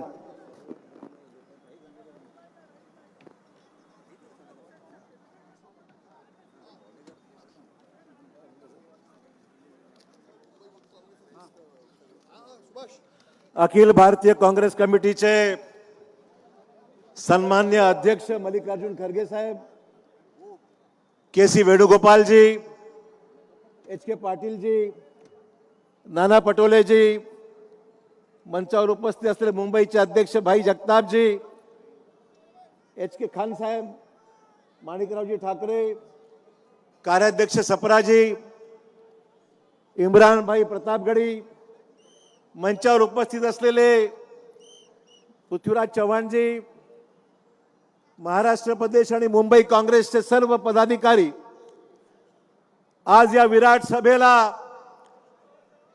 या ठिकाणी ऐकण्यासाठी आणि खरगे साहेबांचं आज प्रथम आगमन, अखिल भारतीय काँग्रेसचे अध्यक्षपद निवडणुकीच्या मार्गाने निवडून आलेले खरगे साहेबांचं जोरदार टाळ्यांनी आपण या ठिकाणी सर्वांनी स्वागत करावं। आज अध्यक्ष झाल्यानंतर खरगे साहेब प्रथमच मुंबईला येत आहेत। एक चांगला योगायोग आहे की देशातल्या काँग्रेसच्या स्थापनेला 138 वर्ष, 137 वर्ष पूर्ण होऊन 138 वर्षामध्ये काँग्रेस पक्षाचं आज पदार्पण होत आहे। जी काँग्रेस, जिचं जन्मस्थान आपल्या काँग्रेस पक्षाचं मुंबईमधून आहे, मुंबईच्या ग्वालियर टँकमधून अनेक आंदोलनं लढल्या गेली, महात्मा गांधींच्या नेतृत्वाखाली महाराष्ट्रात देशामध्ये स्वातंत्र्याचा लढा जो पुकारला गेला आणि काँग्रेसचे खरे उगमस्थान मुंबई, या मुंबईने काँग्रेसला ताकद दिली आणि काँग्रेसनी सुद्धा मुंबईला काही कमी पडू दिलं नाही। हे आपण सर्वांच्या आशीर्वादाने, आपल्या सर्वांच्या संयुक्त प्रयत्नाने एक भरपूर ताकद मुंबईने आपल्याला दिली। आपणही मुंबईला भरपूर सेवा करण्याचं काम, आपले सर्व या ठिकाणचे नेटवर्क, मुंबई काँग्रेसचा उल्लेख करत असताना मला मुद्दाम आठवण येते कैलासवासी रजनी पटेल साहेबांची, कैलासवासी मुरली देवराची, कैलासवासी गुरुदास कामत यांची, आमचे मित्र संजय निरुपम यांची, आमचे सर्व अध्यक्ष या ठिकाणी जे राहिलेले आहेत त्या सर्व अध्यक्षांना मला या ठिकाणी आवर्जून उल्लेख केला पाहिजे की मुंबईच्या जडणघडणमध्ये या सर्व आमच्या महान विभूतींचं खूप मोठं योगदान राहिलं। मुंबईचं हे काँग्रेसचं नेटवर्क एवढं ताकदवर आहे की हे नेटवर्क आगामी काळात सुद्धा मुंबईची महापालिका आम्ही जिंकल्याशिवाय राहणार नाही। मित्र हो, हे खरगे साहेबांना आपल्याला या ठिकाणी आवर्जून दाखवून दिलं पाहिजे। खरगे साहेबांनी मोठी जबाबदारी स्वीकारलेली आहे। आजही या वयात सुद्धा खरगे साहेब तरुणाला लाजवतील अशा प्रकारचं मजबूतीने काम संपूर्ण देशामध्ये करत आहेत, फिरतायत। सोनिया गांधींचा विश्वास, राहुलजींचा विश्वास, प्रियंकाजींचा विश्वास आणि सगळ्यात महत्त्वाचं म्हणजे तमाम काँग्रेसजनांचा विश्वास ज्यांनी खरगेजींना निवडून दिलं आणि अखिल भारतीय काँग्रेस पक्षाचं अध्यक्षपद त्यांना स्वीकारून त्यांनी आज कामाला लागलेले आहेत. मित्रहो, ही फार मोठी संधी आहे, ही फार मोठी जबाबदारी आहे आणि मुंबई काँग्रेसला अधिक सक्षम करण्याचं काम आपण सर्वांनी आगामी काळात करायचं आहे. मला आठवतंय धारावीला राजीव गांधी पदयात्रा करून फिरले होते. त्या धारावीमध्ये अनेक असंख्य प्रश्न काँग्रेसने त्यावेळेस खऱ्या अर्थाने राजीव गांधी देशाचे जनरल सेक्रेटरी असताना त्यावेळेस पदयात्रा करून ते त्या ठिकाणी गल्लीबोळात फिरले आणि पंतप्रधान झाल्याबरोबर 100 कोटीचा पहिला निधी हा मुंबईला देण्याचं काम कोणी केलं असेल तर राजीव गांधींनी त्यावेळेस केलं, हे आम्हाला विसरता येणार नाही. मित्रहो, मुंबईमध्ये अतिशय अडचणीचे प्रसंग आले. 26/11 मधून आपण गेलो. बॉम्ब ब्लास्टच्या या सगळ्या पार्श्वभूमीवर आपण सर्व चिंतेत होतो की काय होणार आहे.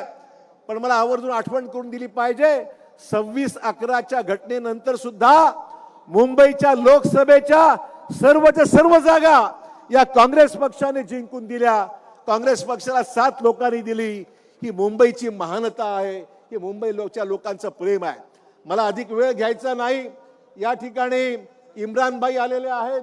इम्रान भाई प्रतापगडींचं मनपूर्वक अभिनंदन करतो. राज्यसभेवर सोनिया गांधींनी त्यांना संधी दिली आणि मायनॉरिटी डिपार्टमेंटच्या अध्यक्षाला राज्यसभेवर पाठवायचं कोणी काम केलं असेल तर सोनिया गांधींनी आज आमच्या इम्रान भाईंना त्या ठिकाणी पाठवलेला आहे.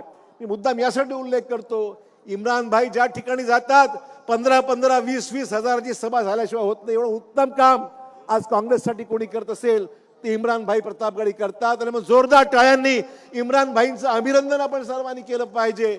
अल्पसंख्याक विभागाला एक चांगलं नेतृत्व त्याच्या माध्यमातून निश्चित आज मिळत आहे. आज आपण पाहतोय ज्या पद्धतीने देशात आणि राज्यात वातावरण आहे, हे वातावरण कधी नव्हतं एवढं भयानक वातावरण आज आपल्याला महाराष्ट्रामध्ये देशामध्ये पाहायला मिळत आहे. नागपूरचं अधिवेशन चालू आहे. अधिवेशनातून आम्ही या ठिकाणी आज आलेलो आहे सभेला, परंतु राष्ट्रपुरुषांचा अवमान, छत्रपती शिवाजी महाराजांच्या बाबतीत अपशब्द, त्या ठिकाणी राजश्री शाहू महाराजांच्या बाबतीमध्ये अपशब्द, बाबासाहेब आंबेडकरांच्या बाबतीमध्ये वेगळी भूमिका, अशा पद्धतीने राज्याचा कारभार चाललेला आहे. आणि राज्यामध्ये जे जे घडतंय मला वाटत नाही की सामान्य माणूस फारसा खुश आहे असं निश्चितच म्हणता येणार नाही. आणि म्हणून आपल्या सर्वांची जबाबदारी आहे, आगामी एक वर्षभर आपल्या समोर अनेक निवडणुका आहेत. अनेक लोकशाही मार्गाने या निवडणुकीला मजबूतीने काँग्रेस पक्षाला पुढाकार घेऊन पुन्हा जे गतवैभव महाराष्ट्राचं होतं, पुन्हा गतवैभव जे देशामध्ये काँग्रेस पक्षाने आणून दिलं होतं, ते गतवैभव पुन्हा प्राप्त करून घेण्यासाठी मित्रहो तुम्हाला आम्हाला भरपूर ताकदीने उतरावं लागणार आहे. आणि खरगेजी एकटं काही करू शकणार नाहीत, वेणुगोपालजी एकटं काही करू शकणार नाही. जोपर्यंत आपण संपूर्ण ताकद, संपूर्ण शक्ती त्यांच्या मागे नेतृत्वाखाली आपण काम करण्याकरता आपण होऊन या ठिकाणी काम करायला मुंबईमध्ये नेतृत्वाची कमी नाही आहेत. आमचे चंद्रकांत हंडोरे या ठिकाणी बसलेले आहेत, आमचे माजी अध्यक्ष चांदूरकरजी या ठिकाणी बसलेले आहेत, आमचे हुसेन दलवाई आहेत, मुणगेकरजी आहेत या ठिकाणी व्यासपीठ, अनेक आमचे सुधाताई जोशी आहेत, अनेक आमचे नेते आहेत ज्यांनी एकेकाळी मुंबई गाजवलेली आहे. आणि म्हणून मला अपेक्षा आहे आमचे सर्व सहकारी जोरदारपणे तरुण पिढीला, आमचे जिशान सिद्दीकी आहेत तरुण युथ काँग्रेसचे अध्यक्ष, ही सगळी मंडळी आहेत की ज्यांच्या नेतृत्वाखाली चांगलं काम मुंबईमध्ये होऊ लागलेलं आहे. आणि आगामी निवडणुका आपण चांगल्या पद्धतीने निवडून आणू शकाल याबद्दल आम्हाला शंका नाही. पुनश्च एकदा आज खरगे साहेबांच्या आगमनाच्या निमित्ताने मी खरगे साहेबांचं आणि वेणुगोपालजींचं, HK पाटील साहेबांचं, या सगळ्यांचं मनपूर्वक स्वागत करतो. आपली रजा घेतो. जय हिंद, जय महाराष्ट्र, जय मुंबई.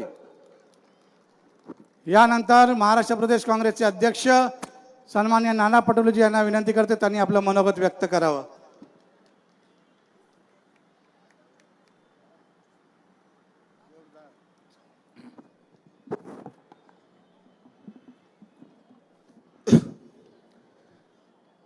सर्वप्रथम मी आपल्याला काँग्रेस पक्षाच्या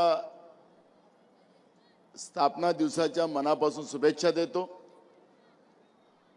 देशातला सगळ्यात महत्त्वपूर्ण आणि या देशाच्या स्वातंत्र्याच्या लढ्यासाठी निर्माण झालेला आणि स्वातंत्र्याच्या नंतर या देशाला महासत्ताक बनवण्याचं काम ज्या काँग्रेसने केलं, अशा या काँग्रेसच्या जन्मदिवसाच्या निमित्तानं आपण सगळेजण एकत्रित आलोत आणि आपल्या काँग्रेस पक्षाचे राष्ट्रीय अध्यक्ष मल्लिकार्जुन खरगे साहेब, ज्या मुंबईमध्ये काँग्रेसची स्थापना झाली त्याची वर्षगाठ साजरी करण्यासाठी पहिल्यांदा राष्ट्रीय अध्यक्ष झाल्यानंतर मुंबईत येतात आहेत, महाराष्ट्रात येतात आहेत. त्याबद्दल त्यांचं मी मनापासून स्वागत करतो आणि टाळ्या वाजून आपण त्यांचं स्वागत करावं अशी आग्रहाची विनंती आपल्या सगळ्यांना करतो आहे. पुन्हा आपल्या सगळ्यांना काँग्रेस पक्षाच्या या वर्षगाठीच्या मनापासून शुभेच्छा देतो. या कार्यक्रमाला आपल्याला सगळ्यांना मार्गदर्शन करण्यासाठी आलेले आपले राष्ट्रीय अध्यक्ष आदरणीय मल्लिकार्जुनजी खरगे साहेब, आपले प्रभारी एच.के. पाटील साहेब, आपल्या सगळ्यांना मार्गदर्शन ज्यांचं सातत्यानं मिळतं ते आपले आदरणीय वेणुगोपालजी, आदरणीय आपले मुंबई काँग्रेसचे अध्यक्ष सन्माननीय भाई जगतापजी, माजी मुख्यमंत्री आदरणीय अशोक चव्हाणजी, आदरणीय पृथ्वीराज चव्हाणजी, या कार्यक्रमाला आवर्जून ज्यांचं मार्गदर्शन आपल्या सगळ्यांना आपण मला ऐकलं ते खासदार आदरणीय इमरान भाई, हमारे छोटे भाई जिन्हें बिहारी लैंग्वेज में अपने को अच्छा मार्गदर्शन यहाँ पे किया ही होगा, वो कन्हैया जी, हमारे एक सांसद और यहाँ पर आए हैं, हमारे नासिर भाई, आदरणीय या कार्यक्रमाला उपस्थित झालेले आदरणीय आपले आमदार माजी मंत्री वर्षा गायकवाड, सन्माननीय युवक काँग्रेसचे अध्यक्ष आणि आमदार निशाद सिद्दीकी, आदरणीय हंडोरे साहेब, आदरणीय चांदूरकर साहेब, आदरणीय सगळे आदरणीय मंच, सगळ्यांचं नाव घेतलं तर अमीन भाई आमचे आमदार, सगळे आदरणीय आमदार, सगळे आदरणीय मंच उपस्थित, माझ्या माता बहिणी, आमचे सगळे वडीलधारी मंडळी, युवक मित्र आणि पत्रकार बंधू, स्वातंत्र्याच्या लढ्यासाठी निर्माण झालेला हा पक्ष या देशाला तर स्वातंत्र्य मिळवून दिलंच, पण पहिले प्रधानमंत्री पंडित जवाहरलाल नेहरूजी जेव्हा आपल्याला डॉक्टर बाबासाहेब आंबेडकरांनी संविधान दिलं आणि मग लोकशाही आपल्या देशात आली आणि तेव्हापासूनचा आपण काँग्रेसचा इतिहास पाहिला तर या देशामध्ये जे अलीकडचे जे सत्तेमध्ये लोक बसलेले आहेत ते सातत्यानं सांगतात की जे करतो आम्हीच करतो. त्यांच्या माहितीसाठी मी मुद्दामून एक गोष्ट सांगेल की ज्यावेळेस आपल्याला स्वातंत्र्य मिळालं त्यावेळेस आपल्या देशाच्या फक्त 50 गावात लाईट होती, अनेक गावात रस्ते नव्हते, पिण्याचं पाणी नव्हतं, शाळा नव्हत्या, दवाखाने नव्हते, शेतीला पाणी नव्हतं, पिण्याचं पाणी नव्हतं. पण बाबासाहेब आंबेडकरांच्या आर्थिक धोरणामुळे या देशाला पुढे नेण्याचं काम काँग्रेसने केलं आणि म्हणून आपण आपला देश आज महासत्ताक झाला. ज्या प्रॉपर्ट्या सार्वजनिक उपक्रमाच्या माध्यमातून या देशात उभ्या केल्यात त्या विकून हा देश चालवणारी लोक आज सत्तेमध्ये बसलेले आहेत. ज्या पद्धतीनं स्वातंत्र्याची लढाई लढली गेली होती त्याच पद्धतीनं आज जे लोक आमचा देश विकतात आहेत, देशाचा अपमान सातत्यानं जागतिक पातळीवर करतात आहेत, अशा लोकांना सत्तेतून बाहेर काढण्याचा हा मनसुबा करण्यासाठी ही सभा आहे. आपले नेते राहुल गांधीजीने भारत यात्रा चालू केली, भारत जोडो यात्रा चालू केली. कन्याकुमारी ते काश्मीर ही यात्रेला जेव्हा एक प्लॅन झाला आणि जाहीर झाल्यानंतर राहुलजी चालायला लागलेत तर सत्तेमध्ये बसलेले दिल्लीतली लोकांच्या पायाखालची जमीन खसकायला लागली आणि अनेक आरोप सातत्यानं राहुलजींवर करणारे लोक विचारात आले. कारण की राहुलजीच्या यात्रेमध्ये मोठ्या प्रमाणात लोकांचा, कोट्यावधी संख्येमध्ये लोकांचा सहभाग त्या ठिकाणी पाहायला मिळाला. आणि म्हणून मी आपल्याला सांगतो की आज आपल्याला पूर्ण ताकदीनिशी या लढाईमध्ये सामील होणं, ज्याप्रमाणे आपले पूर्वज, ज्या पक्षाचे आम्ही कार्यकर्ते आहोत, जसे इंग्रजाच्या विरोधात लढलेत त्या पद्धतीने ही लढाई आपल्याला लढावी लागणार आहे. आणि म्हणून आज आमचे नेते या ठिकाणी आवर्जून आपले राष्ट्रीय अध्यक्ष मल्लिकार्जुन खरगे साहेब आलेले आहेत. त्यांचं मार्गदर्शन आपल्याला सगळ्यांना ऐकायचं आहे. त्यामुळे पुढच्या काळात जेव्हा आपण मुंबईमध्ये, जसं अशोक चव्हाण साहेबांनी सांगितलं की मुंबईची महानगरपालिका अनेक वर्ष काँग्रेसच्या हातात होती, पण काही कारणानं आपण मधल्या काळामध्ये मागं पडलो. पण पुढच्या महानगरपालिकेमध्ये महाराष्ट्रात या बीएमसी मध्ये काँग्रेसचाच तिरंगा फहरला पाहिजे, या पद्धतीची रणनीती करून ही महानगरपालिका मुंबई काँग्रेसच्या ताब्यात आणण्याचा संकल्प सुद्धा या निमित्तानं मी या ठिकाणी ठेवतोय. मी पुन्हा या ठिकाणी आपल्या सगळ्यांना काँग्रेसच्या वर्षगाठीनिमित्त पुन्हा शुभेच्छा देतो आणि आदरणीय आपले राष्ट्रीय अध्यक्ष मल्लिकार्जुन खरगे साहेबांना विनंती करतो की आपण या सभेला आपण मार्गदर्शन करावं. आप मार्गदर्शन करेंगे ऐसी मैं आपसे नम्र विनंती करता हूं. मल्लिकार्जुन खरगे साहेब, टाळ्या वाजवून जोरात त्यांच्या स्वागत करावं आपण. मुंबई युवक काँग्रेसतर्फे सन्माननीय मल्लिकार्जुन खरगे यांचा छत्रपती शिवाजी महाराज यांचा प्रतिमा देऊन त्यांचं स्वागत करण्यात येत आहे.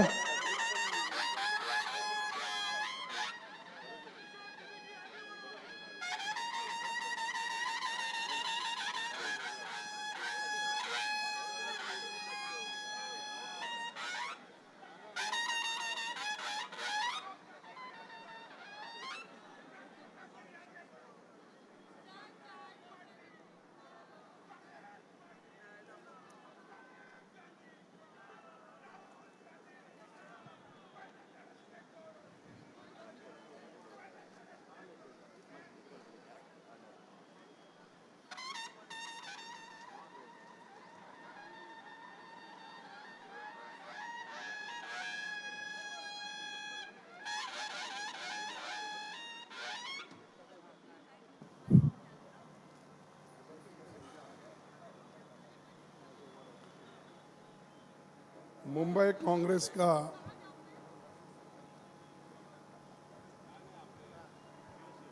मुंबई कांग्रेस के ओर से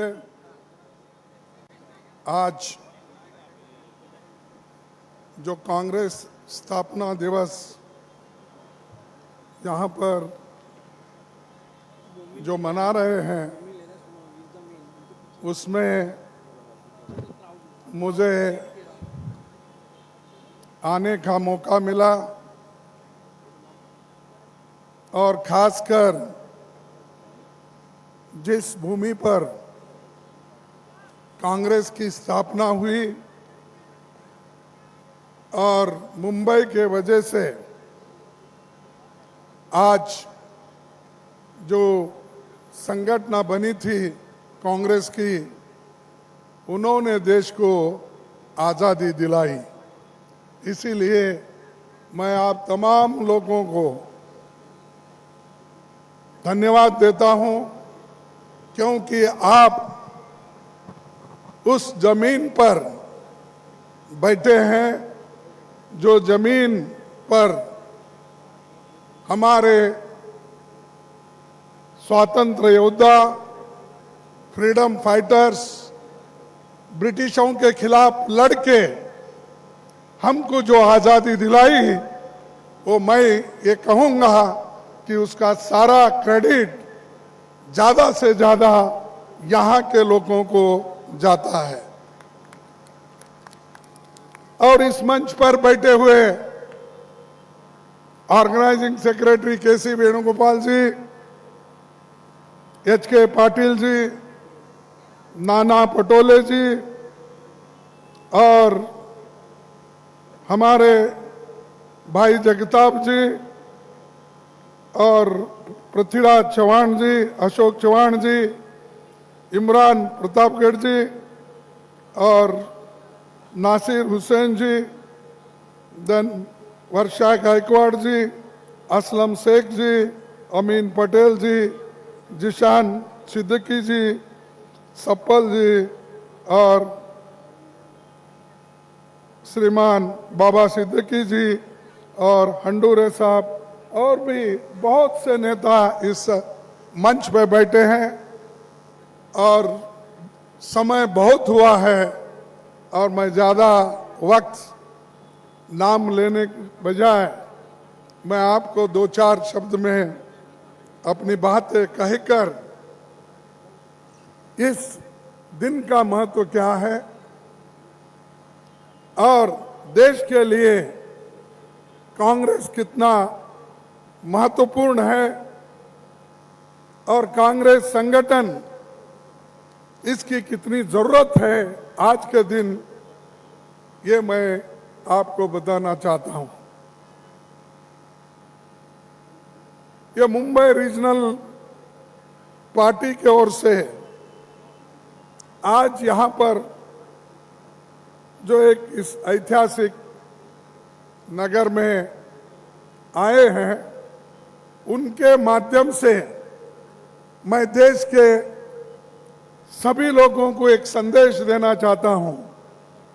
मैं देश के लोगों से कहना चाहता हूं, युवाओं से कहना चाहता हूं, हमारे महिलाओं से कहना चाहता हूं, जो दीन दलित शोषित पिछड़े वर्ग के लोग हैं, अल्पसंख्यक के वर्ग जो लोग हैं, उन सबको एक ही संदेश हमारा होगा, वो ये है कि यहाँ के सभी लोग मिलकर इस देश के लोकतंत्र को बचाना है, इस देश के संविधान को बचाना है।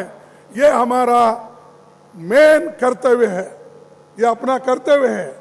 अगर इसको नहीं बचाएंगे तो ये बीजेपी के लोग, आरएसएस के लोग और मोदी जी इस देश को पूरा बर्बाद करके, लोकतंत्र को खत्म करके वो डिक्टेटरशिप के तरफ जाने की कोशिश करेंगे। उनको अगर उसको रोकना है, उसको ठहरा करना है, तो आपकी मदद हमको चाहिए। अगर आप मदद नहीं करेंगे तो देश में लोकतंत्र खतरे में होगा, संविधान खतरे में होगा। आज हम बात जो कर रहे हैं, आज इस देश में संविधान है, अभी अस्तित्व में है, इसीलिए हम ये बात कर रहे हैं। अगर संविधान ही अस्तित्व में नहीं होगा, लोकतंत्र ही अगर नहीं होगा, तो किनसे बात करेंगे? आपको तो मालूम है कि अगर कोई एक अच्छे विचारधारा रखकर बात करता है, उसके खिलाफ बीजेपी सरकार एक्शन लेती है, और जो अपने खुलकर अपने विचार को बताता है, उसके ऊपर भी एक्शन लेते हैं। और जो लोग, गरीब लोग आज खाने के लिए तरस रहे, उनको रोजगार, रोटी, आज इसकी भी रोज पर रोज तबाही हो रही है। महंगाई इतनी बढ़ रही है, बहुत लोगों को मालूम नहीं होगा, और मोदी भी यही समझते हैं कि भाई चलो मैं 80 करोड़ जनता को मुफ्त में राइस दूंगा। कहां से दे रहे भाई? अरे ये राइस और आज जो फूड सिक्योरिटी एक्ट के तहत जनता को जो मिल रहा है, ये तो कांग्रेस की देन है। इससे पहले हमारे देश के लोग बाहर से अनाज मंगाते थे, उसीलिए तो राशन दुकान खुले हैं इस देश में, नहीं तो राशन दुकान नहीं रहते थे। अगर अनाज ज्यादा पैदावार होता, अगर अनाज का भंडार पहले से रहता, तो लोगों की राशन की दुकान की जरूरत नहीं होती, फूड सिक्योरिटी एक्ट की जरूरत नहीं होती। और आज मैं 80 करोड़ को फ्री दे रहा हूं, फ्री दे रहा हूं, 5 केजी कितना दे रहा हूं, जो ढिंडोरा पीट रहे हैं। और ये दिसंबर से लेकर आगे दिसंबर तक, और दिसंबर से लेकर मई के चुनाव तक, उसके बाद में वो बोलेंगे बहुत दिन हो गए आपको फ्री में दे रहे हैं, इसके बाद बंद। इस देश में ये जो लोग भूखे मरते थे, उनको खाना खिलाने के लिए, अन्न का उत्पादन करने के लिए किसने कोशिश की? ग्रीन रेवोल्यूशन किसने लाया? हरी क्रांति किसने लाई? व्हाइट रेवोल्यूशन किसने लाया? ये सब कांग्रेस की देन है। फिर भी बार बार हमको बीजेपी के लोग और मोदी जी भी हमेशा पार्लियामेंट के बाहर में, चुनाव में यही बात कहते हैं, 70 साल में कांग्रेस क्या किया। अरे 70 साल में अगर हम कुछ नहीं करते तो मोदी साहब आज इस देश के प्रधानमंत्री होकर वहां पर बैठ नहीं सकते थे। अगर आज बैठे हैं तो ये लोकतंत्र हमने जो बचाया है, संविधान हम जो बचाया है, उसके वजह से आप प्रधानमंत्री होकर हर जगह हेलीकॉप्टर में फिर रहे हो, स्पेशल फ्लाइट में फिर रहे हो, और आप कहीं भी जाते हो तो 200 300 गाड़ियां आपके पीछे आते हैं। पिछले कोई प्राइम मिनिस्टर इतने गाड़ियां लेके नहीं घूमते थे, लेकिन ये प्राइम मिनिस्टर जब निकलते हैं तो आधा घंटा पहले रास्ता बंद होता है, फिर उनके पीछे 20, 25, 30 गाड़ियां बुलेट प्रूफ निकलते हैं। और बाद में जब कभी ऐसा इलेक्शन का मौका आता है, मैं देखा गुजरात में भी, शायद प्रतापगढ़ी भी वहाँ बहुत थे, और हमारे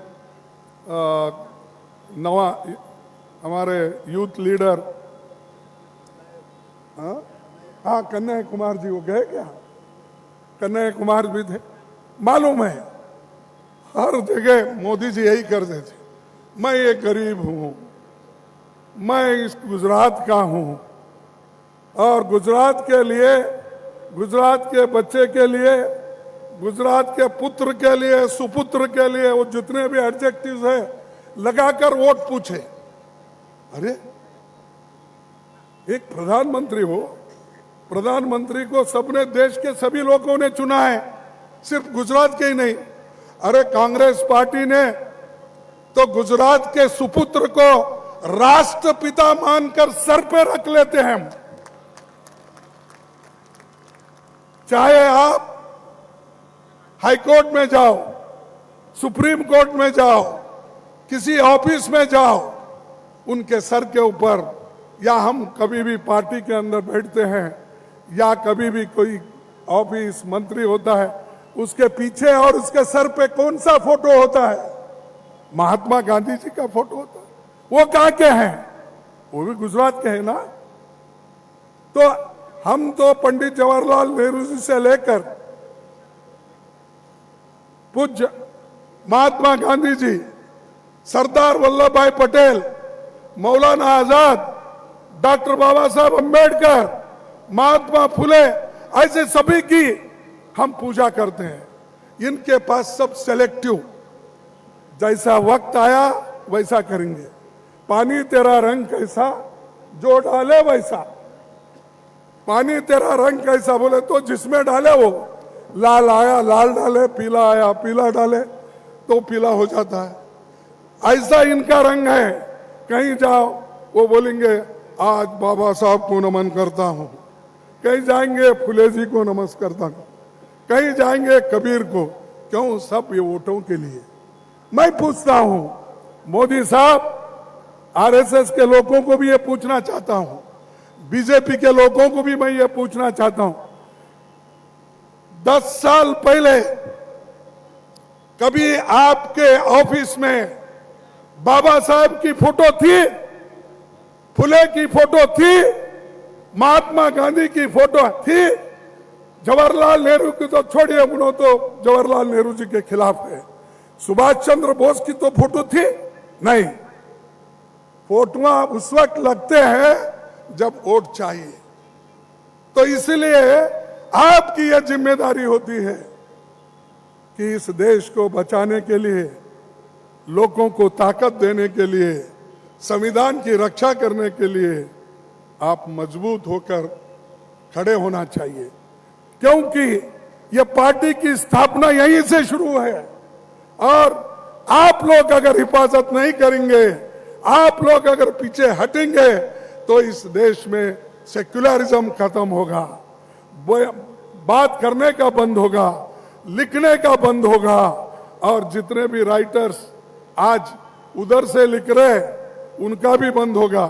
एक तो जो प्रोग्रेसिव राइटर्स हैं, जो देश के बारे में लिखते हैं, जो अच्छे विचारों के बारे में लिखते हैं, साइंटिफिक विचारधारा पे चलते हैं, उनका तो एक और है, लेकिन जो उनके साथ रहकर जो लिखने वाले हैं उनको भी आज ना कल वो मोदी बंद करेंगे, क्योंकि वो नहीं चाहते खुले विचार से। इसीलिए तो आडवाणी जैसे जो उनके पार्टी के नेता थे वो उनको सामने आए तो भी प्रधानमंत्री नहीं देखते।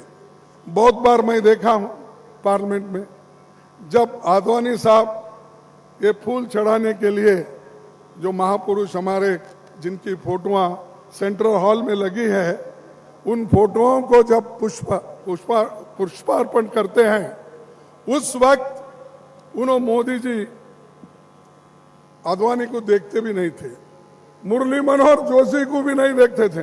अरे अपने ही लोगों को वो देखते नहीं। जब पावर में आने के बाद, अब पूरा पावरफुल बनने के बाद उन लोगों को क्या देखेंगे जो पिछड़े, गरीब, अल्पसंख्यक, इनको कभी देखेंगे नहीं।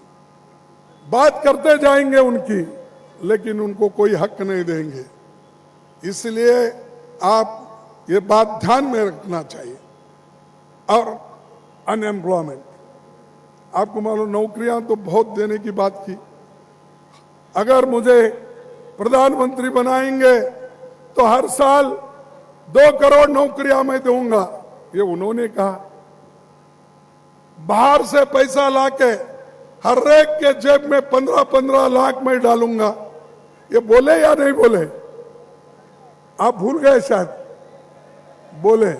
2 करोड़ नौकरियां मुंबई तो मिले होंगे, क्योंकि यहां बीजेपी की सरकार है, क्योंकि जिनका जनता का समर्थन नहीं, वो सरकार यहां आके बैठी है। हमारे लोगों को खरीद फरोख्त करके ये नया सरकार बना ली। ये चोरी से ये सरकार हो गई है। हमारे एमएलए को चोरी किए और चोरी करके ये सरकार बन गई। उसूलों पे नहीं बनी। ये सरकार जो बनी है अधिकार के लिए, और केंद्र सरकार ने अपना पूरा जोर इसको लगाया।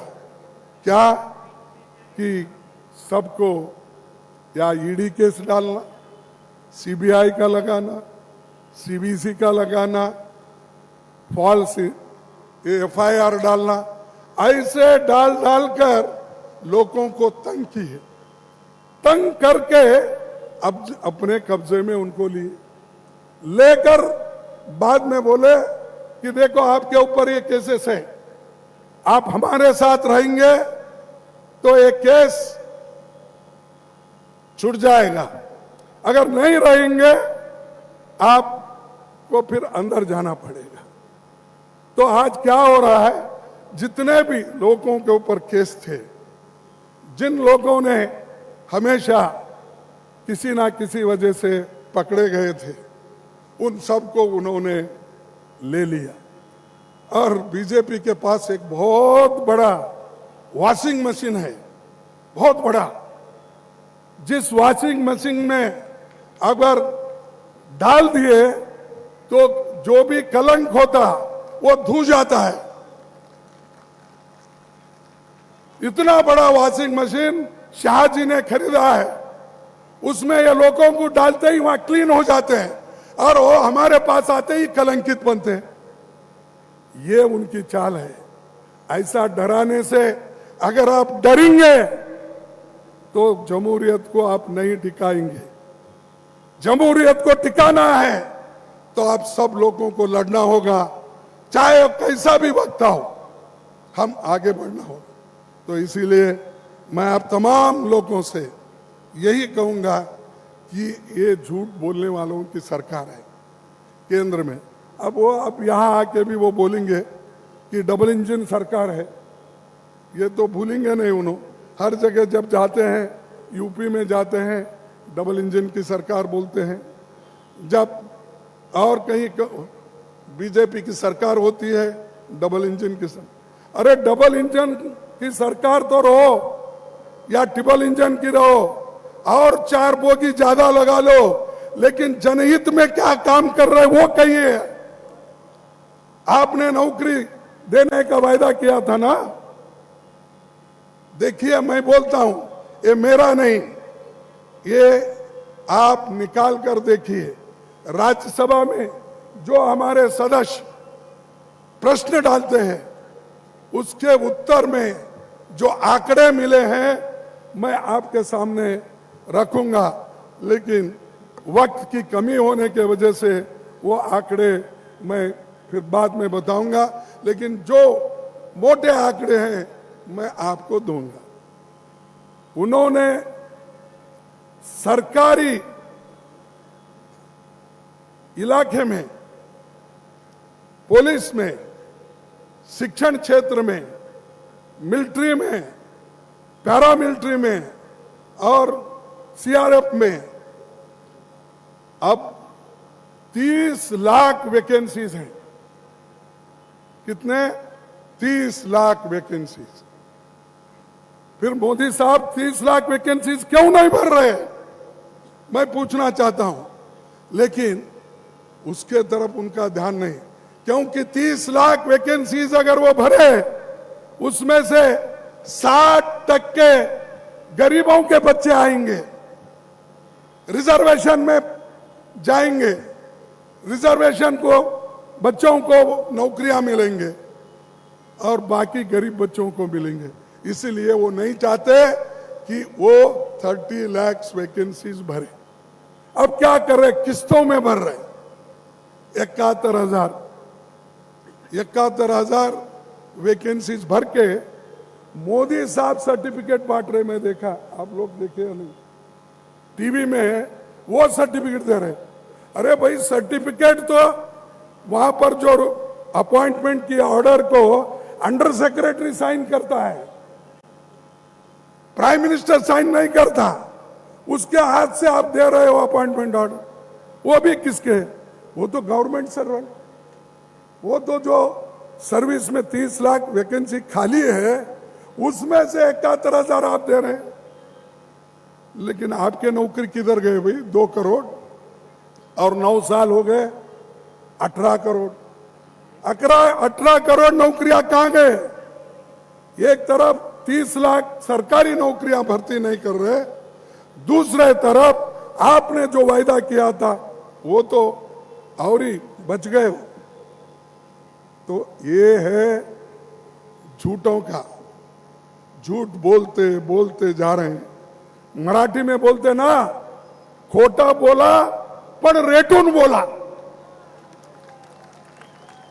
खोटं बोला ते सांगतात, तर शहासाहेब सांगतात, बाजूलाच असतात ना, ते सांगतात. काय सांगायचं? मोदी असं जर विचारलं, नाही लास्ट आम्ही गेल्या वेळेला सांगितलं होतं 2 कोटी नोकरी देतो म्हणून, 15 लाख. आता काय सांगायचं? काय असं जुमलं असतंय साहेब, सांगत जावा. खोटं असलं तरी रेटून सांगायचं, तर सगळं काय असं ह्यांचं चाललंय. अगर त्यांना पुन्हा संधी दिला तर खरोखरच तुम्ही देशाच्या युवकाबद्दल, इथल्या महिलाबद्दल तुम्ही फार मोठं अपराध करत आहेत असं मी सांगणार. तुम्हाला जर देश वाचवायचा असेल, यंगर जनरेशनला वाचवायचं असेल, साऱ्या स्त्रियांना त्यांना जे हक्क मिळालेले आहे, बाबासाहेब आंबेडकरनी संविधानमध्ये जे हक्क दिलेले आहे ते वाचवायचं असेल तर तुम्ही ह्या लोकांना पळवून टाकवा. ह्या लोकांना तर तुम्ही पळवलं नाही, तुम्ही खाली जाता, त्यांनी दाबून ठेवत है.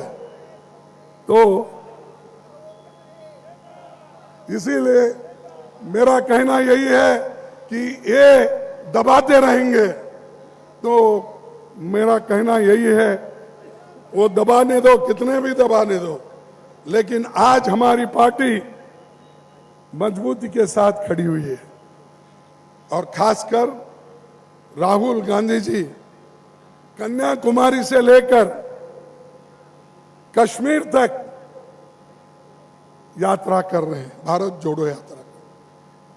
अब तक दिल्ली पहुंचे हैं और दिल्ली के बाद कश्मीर बहुत नजदीक है। 26 जनवरी को वहां पर तिरंगा झंडा वो फैलाएंगे और ये संकल्प है, ये काम कर रहे हैं। बताओ कौन?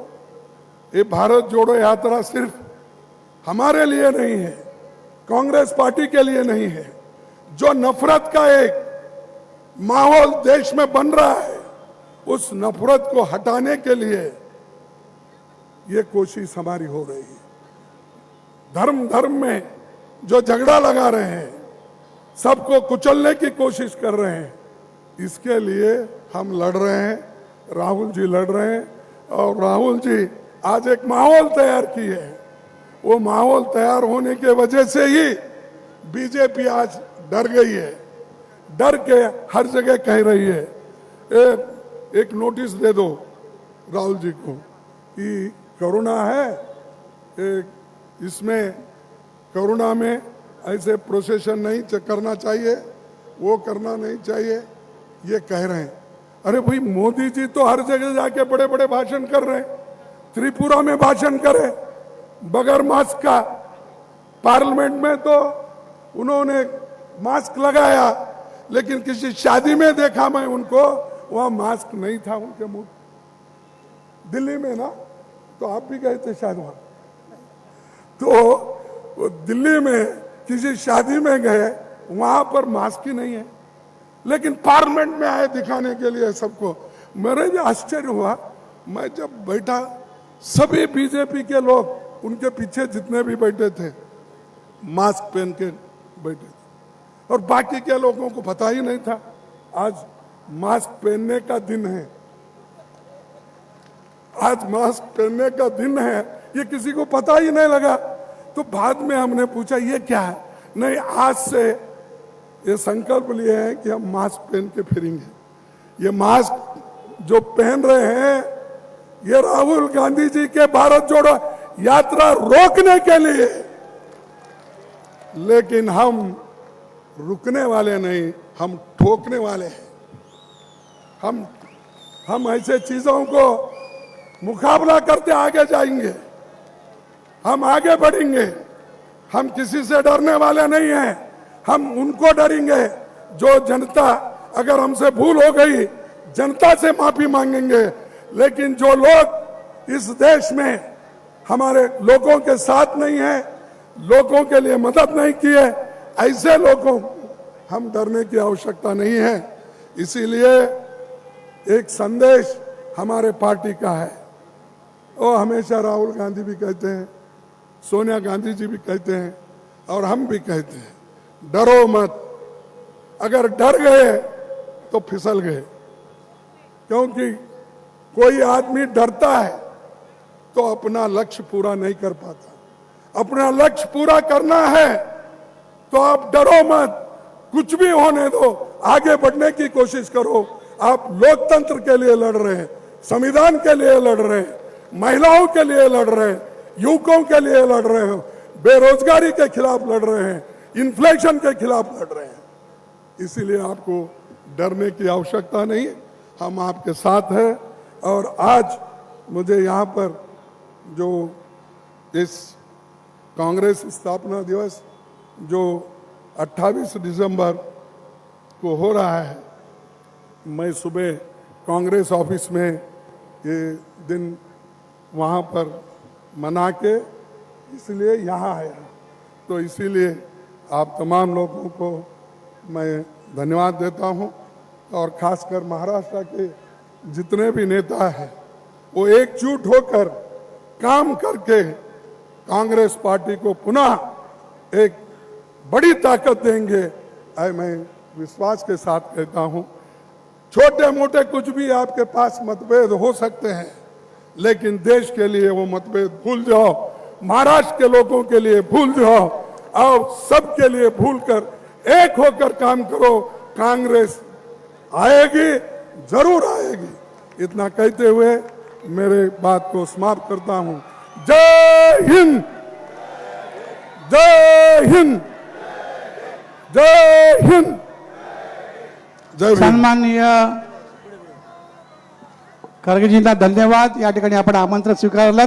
मी अखिल भारतीय काँग्रेस कमिटीचे महामंत्री श्री वेणुगोपालजी यांचं स्वागत करण्यासाठी मुंबई काँग्रेसचे अध्यक्ष भाई जगतापजी आणि चरणसिंग सप्रा कार्याध्यक्षांना विनंती करतो।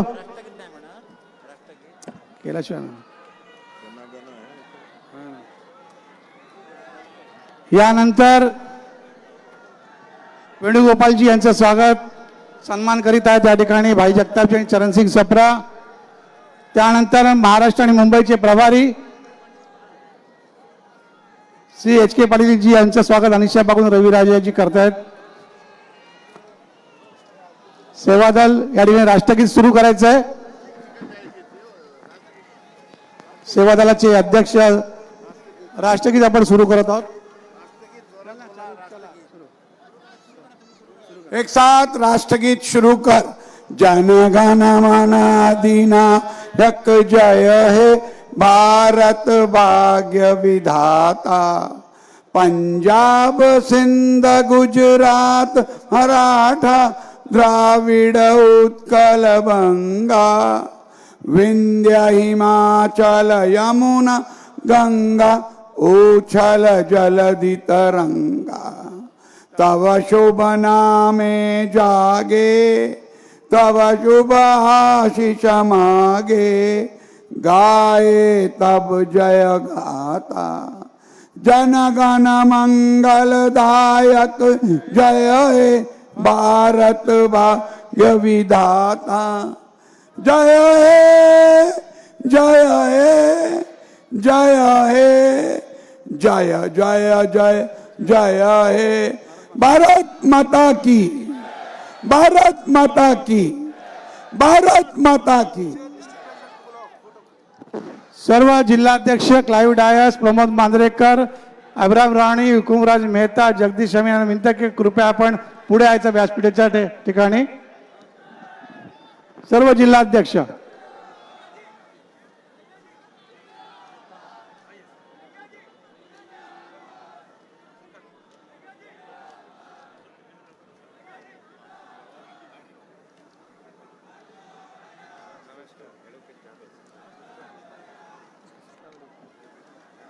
बॉस